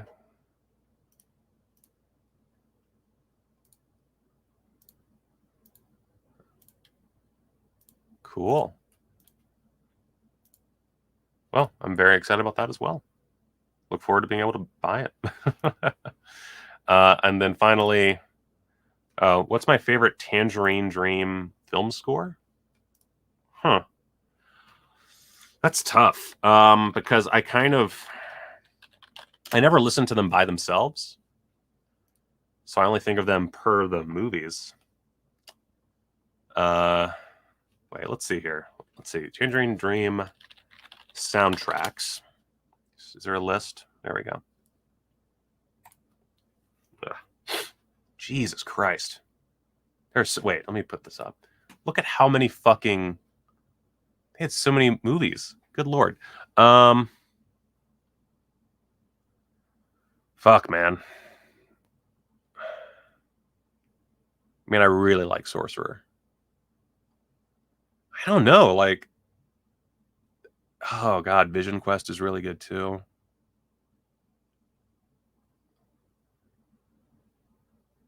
Although, I think they only had, like... I don't think they had... I feel like they weren't a big part of Vision Quest. I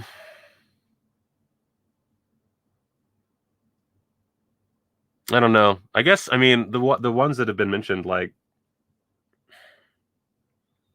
I think it always comes down to, yeah, Sorcerer, Thief, and Risky Business. But,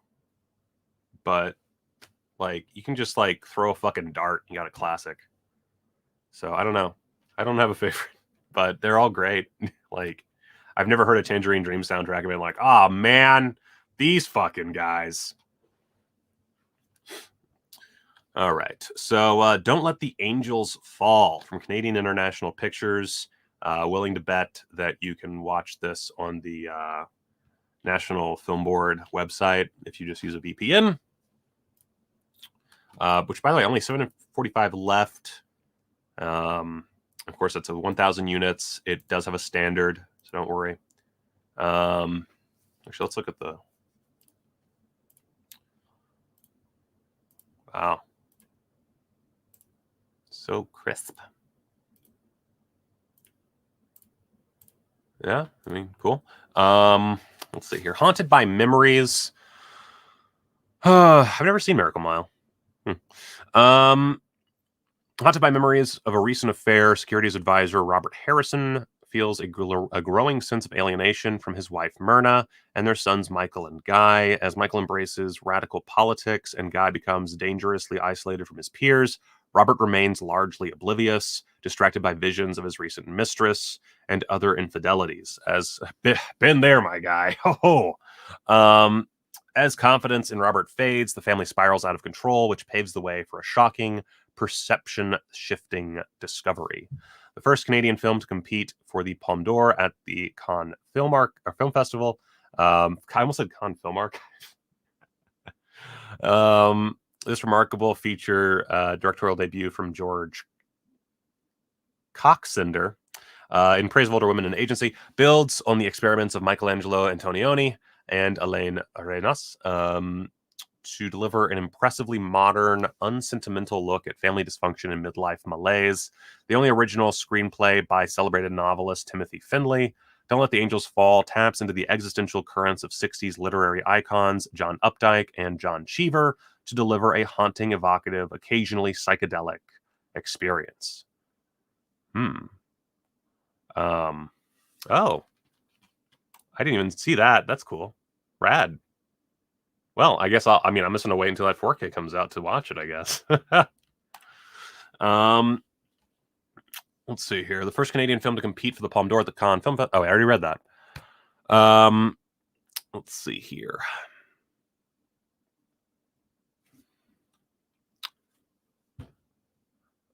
Scanned and restored in 2K from the 35mm into positive. Audio commentary featuring actor John Michelson. 5 short films directed by George Coxender. Ballerina, Phoebe, You're No Good, Little White Crimes, and The Game. Impressions of Expo 67 is 8 minutes. Bonus short Toys is another 8 minutes. Booklet featuring a new essay by Cheryl Grace, author of Tiff, A Life of Timothy Findley. Cool. Pretty stacked disc. Love it. Okay. And that's that. Cool. I would say overall, borderline too much. I think I'm comfortable skipping this edition of Lux Aeterna in favor of the Arrow one, just because it's cheaper. But you know what? If you are a Region A only, then seems like a good release. Love everything that Vinegar Syndrome's putting out. Everything's good. Yeah. So anyway, let's see. Is there anything? Let me just check the Blu-ray.com and see if I missed anything of note, just to get some news done.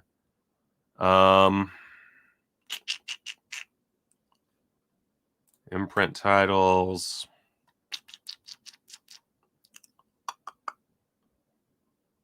Ooh.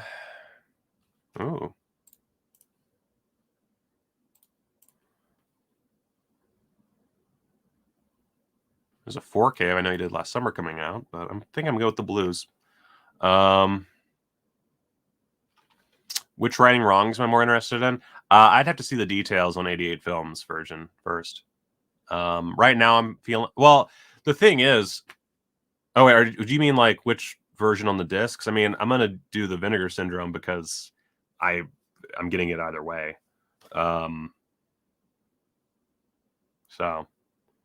But I'm very curious about the 88 Films. As far as like what's on the disc, I want all of them.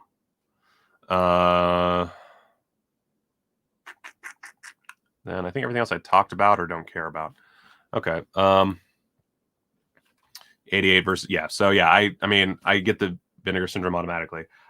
Depending on... Like, this is one of those cases where I could potentially double dip. Oh! Sonic Green is getting a Zabi Steelbook. That's fun. Oh. Thank you, Wadzilla. Okay, I'll buy Roller Babies. I appreciate you. Thank you so much. I will, as soon as I finish up with the stream, I will buy that on your dollar. Thank you.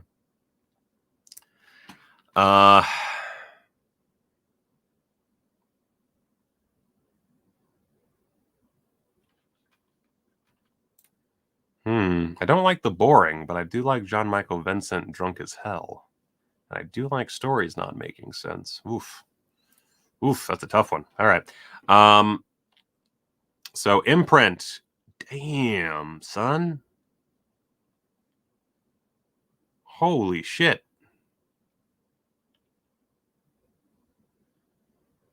What? Okay. I was like, oh, Road Home. Okay.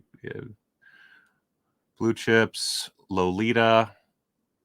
That's the remake. I guess the other adaptation, the newer adaptation of Lolita, which I remember being good, I think. Harem. I do like Natasha Kinski. And Ben Kingsley. Oh my fuck. We kind of knew about this one already. Holy shit. Did they? Wow. Oh my god. Okay, let's finish with this. Let me just really quickly go through these. So Raw Deal.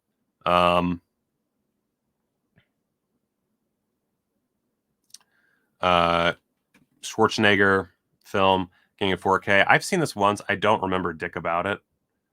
Also has Robert Davi. It's the theme for today, Robert Davi. Yeah, brand new 4K restoration, and then some just ported over bullshit extras. So what you'd expect so far.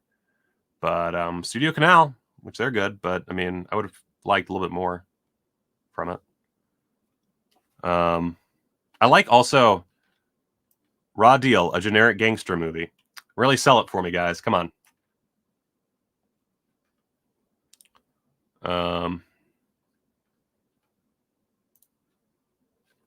And then Wim Wenders' Wings of Desire is getting a 4K. I own Wings of Desire. I think was Criterion. Did Criterion put that out? I think it was Criterion. But Wim Wenders, love Wim Wenders. Don't see anything. Yeah, there's no information other than that there's an upcoming Blu-ray and 4K Blu-ray of the new 4K restoration. Cool. It's currently screening in select cinemas. So we'll talk about that another time because there's not really any actual news there. So, all right. Let's see. Can I get... Cool. So we've got a fucking Akira Kurosawa movie. And that's rad as fuck. From Imprint. This was his weird Soviet movie that sometimes gets brought up and a lot of people love. Let's see here. New audio commentary by Japanese film expert Stuart Galbraith IV. New video interview with film writer and historian Michael Brook. Just says about the writer Vladimir Arseniev, about the director Akira Kurosawa. I don't know what that entails. Archive footage of the real Vladimir Arseniev making the film, a vintage documentary. Yuri Solomon is speaking. Interview with the actor who played Vladimir Arseniev. Original aspect ratio 235:1. I don't know if it's ever been released without that original aspect ratio. I don't know the release history for Dersu Uzala, which I've never said out loud, which is why I was trying not to say it because I don't know how to say Dersu Uzala. Let's see here. Yeah, an limited edition slipcase for the first 1,500. But yeah, cool. I mean, it's just cool that they have a Kurosawa. I'll take any Kurosawa on Blu-ray I can get, but you know, I mean, did I say video interview or audio commentary? Video interview with film writer and historian Michael Brook. I think I might have said commentary by accidentally. But cool. It's not, you know, this is one of those where it's a little frustrating because I'm sure that the actual film quality is going to be great. And of course, it's Akira Kurosawa's Dersu Uzala. It's going to be good. Extras. I like that there's a commentary by a Japanese film expert. I like that there's an interview. But, you know, it's the problem with these smaller labels is they really can't afford like super sexy special features. But at the same time, you have these bigger labels like Criterion that a lot of the time their extras are kind of the same as these. So also like how many people do you really have to talk to? So I guess I can't really complain. It looks, I mean, you know, I have a few Imprint titles now. I'm definitely cool with buying some. Of course, you have this Barfly set, which I haven't seen Barfly in a long time. Holy shit. But got a limited 2-disc hardbox edition with unique artwork on the first 1,500 copies. If you haven't seen this, it's just a great like hangout drama type movie with some pretty strong conflict. Faye Dunaway is really good. Mickey Rourke is great. If you like movies about alcoholic artists, this one's for you. So let's see here. 1080p high definition presentation on Blu-ray. Audio commentary with director Barbette Schroeder. Another name I've never said out loud. So I'm assuming that's right. Oh yeah, and Frank Stallone. You're right. And Frank Stallone. Frank Stallone is also really good. Fair enough, Lennon Hawk. Kim Cooper and Richard Shave of Esoteric Tours, Los Angeles Historians and Preservationists. Interview with editor Eva Gardos. Interview with actress Alice Krieg. Interview with actor Frank Stallone. Interview with production designer Bob Zimbicki. Cool. That's a bunch of new interviews. Rad. And a tour. Then disc 2, the Charles Bukowski tapes. When Barbette Schroeder Began work on the movie Barfly. He had no idea that would be such a struggle. During the 7 years it took him to complete the film, he turned his cameras on its screenwriter, poet, and novelist Charles Bukowski. Bukowski, legendary for his drunken excess and frank observations on life, love, and survival, took no exception with Schroeder. Schroeder eventually completed the Charles Bukowski tapes, a 4-hour-long study of the man and the music of his words. Hell yes. Yes, yes, yes, yes, yes. Yes. Yes. Yes. I really want that. So The Road Home, I don't know anything about this one. It's the first physical media release worldwide. That's cool. I can't even, when is this from? Wait a second. Okay. Let's go to your Letterboxd.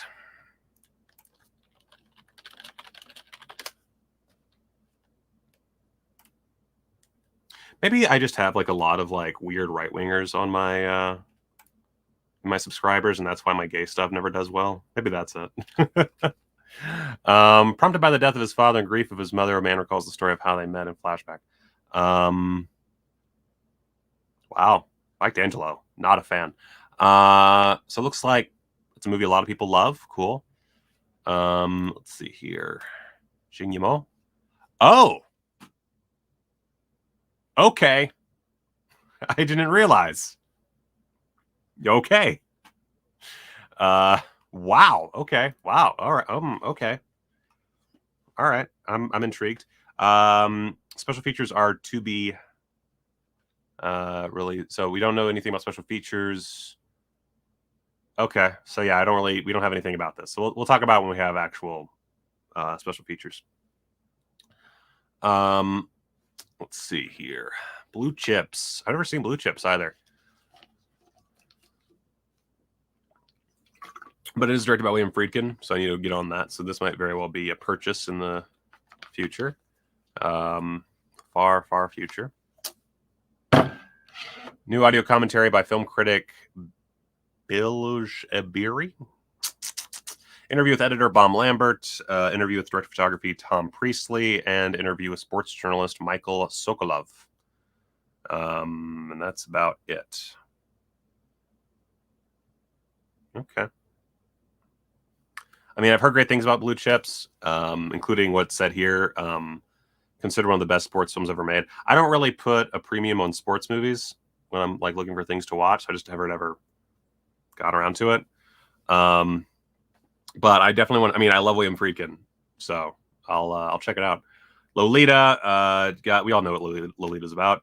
Do I have anyone who wants to complain about Lolita existing? Anybody?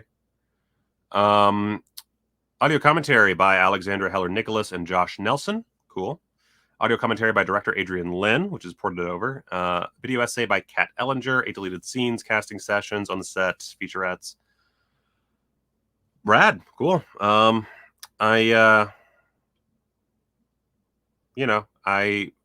like Kubrick's Lolita a lot, and I definitely saw this at some point, this remake. I don't remember much about it, but cool.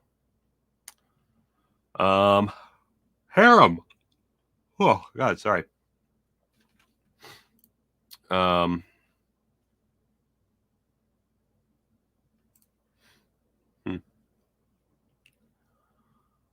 young American woman is kidnapped by an Arabian sheik, Ben Kingsley, of course, and held captive in his harem. At first, she tries to escape, but as they get to know and appreciate each other, the difference between captor and captive dissolves. Ooh. Let's see here. I mean, are you who I'm talking about? Because I'm being very specific.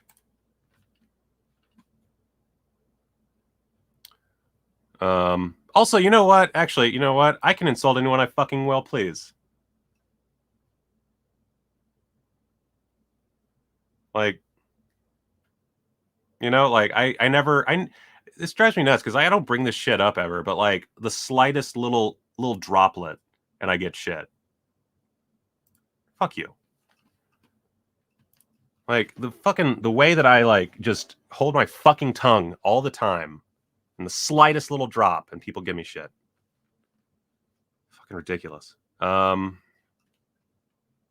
See, so Walter Hill box set. This is beautiful. It's got Hard Times, The Driver, The Long Riders, Extreme Prejudice, of course, just came out from Vestron. Oh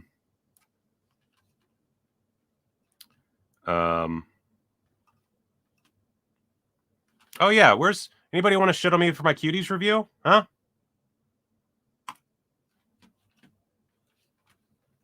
And yeah, because I'm getting shit for absolutely nothing. Yeah, exactly.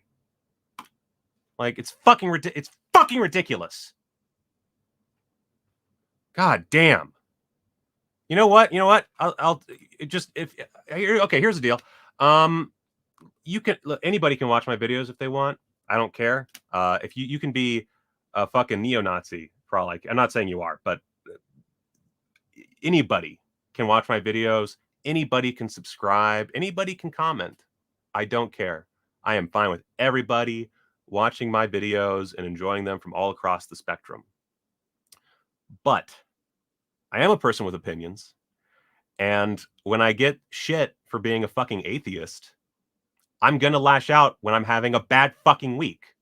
So if I say I'm having a bad week or a bad month, if I just got fired from the only job that provides me with consistent income, if I am having constant fucking issues, if I'm trying to make a movie and I have almost nothing in my bank account, I don't want to hear shit from people.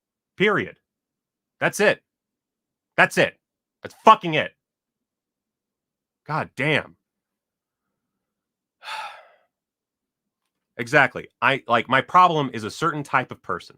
I don't give a fuck about your religion. I don't give a fuck if you are an atheist, a Christian, a Buddhist, a Jew, a Muslim, a fucking Scientologist. I don't give a fucking shit. I don't care. I just don't give a shit. But when you start bringing it to me and I'm already stressed out of my mind, I'm going to get irritated. Like, come the fuck on. I have nothing but stress in my life. And you're going to come at me and get like all whiny about a fucking phrase on the back of a fucking slipcover. And then that results in like just shitting, like getting like talking down to me. No, fuck you. Like I don't need anybody talking down to me. I'm not the one who has a fucking weird religion. Like, and yeah, I am this is me right now being shitty about Christianity because people are being shitty to me. Maybe it's just one guy. I don't know. But like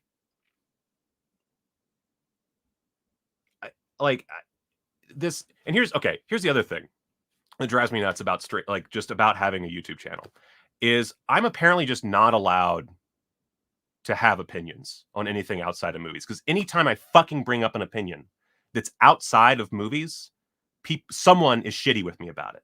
And it's fucking ridiculous. Okay? Look, and it's funny too, because I'm actually pretty fiscally conservative. And I'm pretty liberal in my social views on the world. We're probably not all that different. But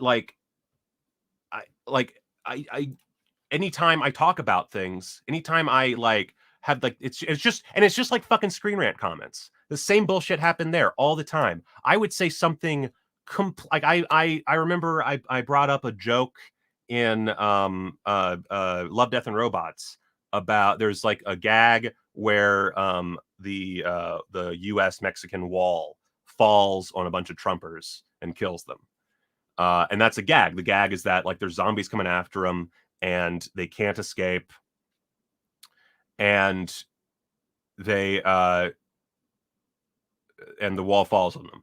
And I mentioned that as like, oh, you might have, because I had to do 25 things you missed, the dumb fuck thing I had to do for my job that made me want to fucking blow my brains out all the time. And I just referenced, I didn't even like say anything political. I said, hey, it's a pretty good gag. And you woke. Yeah, and like I feel like I'm taking fucking crazy pills here. I feel like I'm going fucking crazy because you can't even bring this shit up anymore because someone's going to be a whiny little bitch about it. Like when you like, oh, I can't believe that they would insult Christianity by putting that phrase on the back of a slipcover. Fucking grow the fuck up. You know, like, they just put out a rape and revenge movie with hardcore inserts in the deluxe box set. Not a fucking peep about that shit, but they have a fucking phrase on the back of a slipcover, and suddenly, oh my God, they're slandering God. I don't care. I don't care. This show is my perspective, and I'm an atheist. So when I see that, I see, okay, I'm not even supporting it. I just think, okay, who gives a shit? Apparently some people do, and they tune into my program. And to those people, I say, you know what? If you want to watch, great. If you don't want to watch, or you want to bitch at me about, you know, being mean about your religious views, then fuck off. Simple as that. You know, the fucking people on the right can do this all the time. Anybody like fucking Quartering has a whole fucking audience because he bitches about woke, you know, Barbies or whatever the fuck he talks about on his stupid fucking show. And he gets droves and droves and droves of fucking people about it. But I bring up something that is not even controversial, and and suddenly I'm shitting down my audience's throat or something. If you're a Christian who wants to shove their viewpoints in other people, or a spiritual person or whatever, or a Jew or whatever, if you want to shove your views on people and bitch at me in my comments about it, then fuck off. If you are a Jew, a Christian, Muslim, whatever, and you know you don't care, or you're not gonna bitch about it in my chat, cool, you're fine, you're cool. Simple. Like that's what it really comes down to. If you're gonna talk down to me, fuck off. If you're not going to talk down to me, don't fuck off. That's it. That's it. That's simple.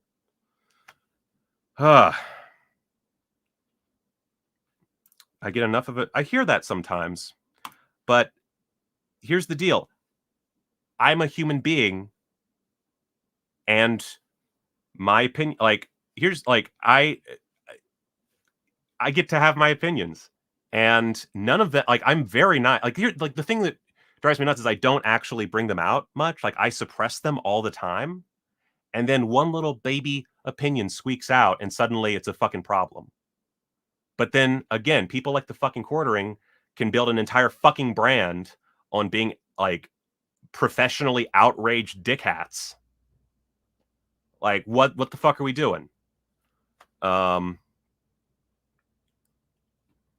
like, we're talking about fucking Vinegar Syndrome. Like, it's the least religious company. Like, what the shit that they put out is like, what the fuck? Like, what are we? I'm taking fucking crazy pills.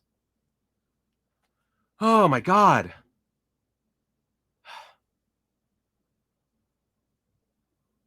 Like, should I just go like full like mask off atheist for every stream? Is that what I need to do? Is that what I got to do? I can just weed out all the people who don't like my views, and then I can like build, like, is that how I make money? Is just being an outraged dick fuck? Because right now this isn't working for me. Right now, the whole moderate thing, not doing much. You know, hate to break it to you, I don't make much money from this. My last two videos, which I put a lot of work into, almost no one watched. So maybe that's what I need to do. Maybe I just need to go full on hardcore, just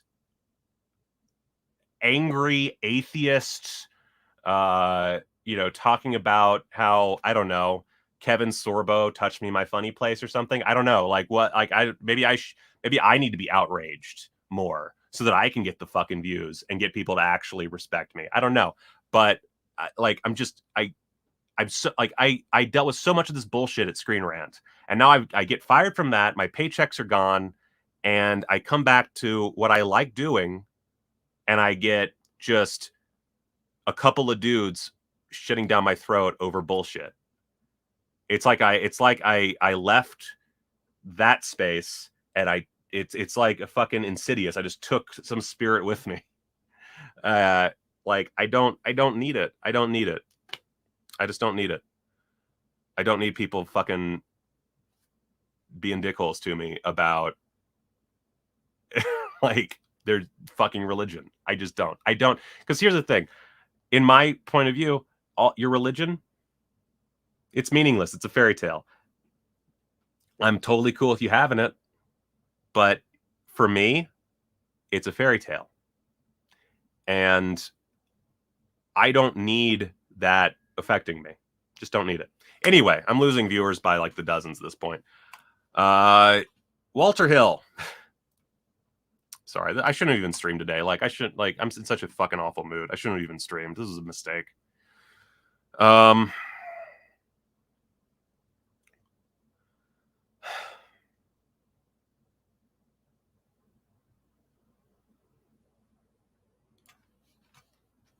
mean, is there anything even in the thumbnail? Like, I don't know. Okay, and I appreciate that, CT. I just don't need people talking down to me, is the thing. Like, that's really what it comes down to. I just don't need people talking down to me especially about bullshit. And also doubling down on it after I've said I'm stressed. That's the other, like, if you want to tell me I'm wrong or something, go for it.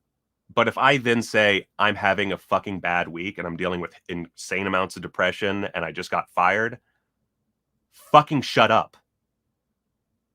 That's how respect works.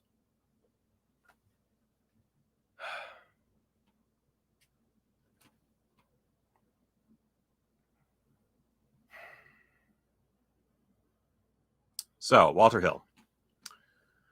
I'm not going to do a compare and contrast with all the releases of his movies because this is already going way long because I've spent most of the time ranting and losing subscribers. So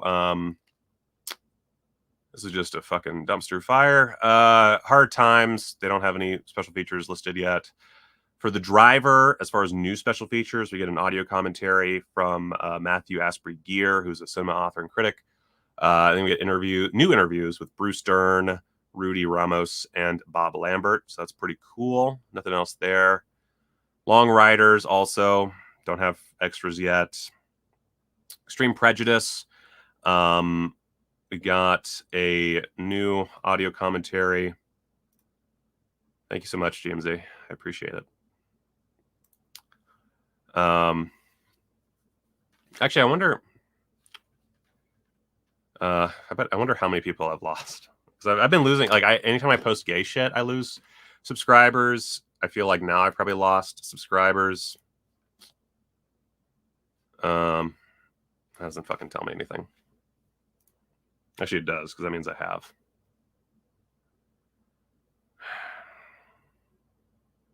Yep, a lot. Well, I lost one. That's not that bad.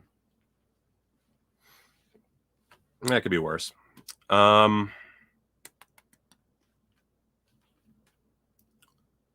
Let's see.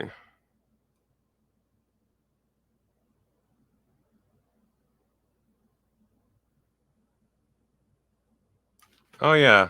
Did they release Southern Comfort separately? Can't think of it. God, I really want that to be true, CT. I really want that to be true. All right, so Extreme Prejudice. Again, this was just released by Vestron. I have that Blu-ray. Audio commentaries by film critic and author Walter Chaw, and one by film historians Daniel Creamer and Nate Segaloff. Or Nate Segaloff? And then a bunch of ported over stuff. Commentary with film historians C. Courtney Joyner and Henry Park. Interview with director Walter Hill. Isolated score selections. I think these are all probably on the Vestron disc. Oh, Shout released Southern. Okay, yeah, that might be it. Yeah, I don't know if their rights are just Region A or what, but whatever. Oh, Jim. Okay, sorry, it's hard for me to like connect YouTube names and patron names. Thank you, Jim. And then thank you, CA Hall. All right. Johnny Handsome, new audio commentaries with Walter Chaw and then Daniel Creamer and Scott Tafoya, and a new interview with actor Peter Jason. Otherwise, it's all ported over. Broken Trail from 2006. I haven't seen this one. And that's to be determined. So a lot of waiting. So we'll check back on this close to the release date. Let's see. What are the... This is for September 28th. So probably in like August, we'll probably talk about these more in depth. Or at least in September, we'll talk about them in depth. Oh, cool. I'm just going to go ahead and block you. Cool. Cool. I'll block Trump shit too. I'm not playing around anymore. Yeah, Imprint's really rad. It's just, it is very expensive. And that's kind of the inherent issue there. Anyway. What a shit show of a stream. Wow. Wow.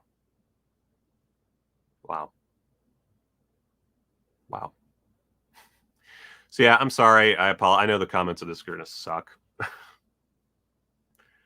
But you know, here we are.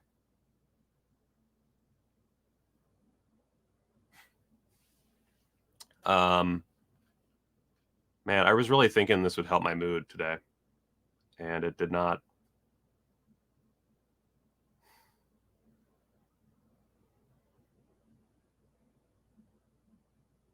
Yeah, I don't know. I'm gonna go now. This day just sucks. This has just been a shitty day. Thank you guys for joining me. And yeah, go watch a movie.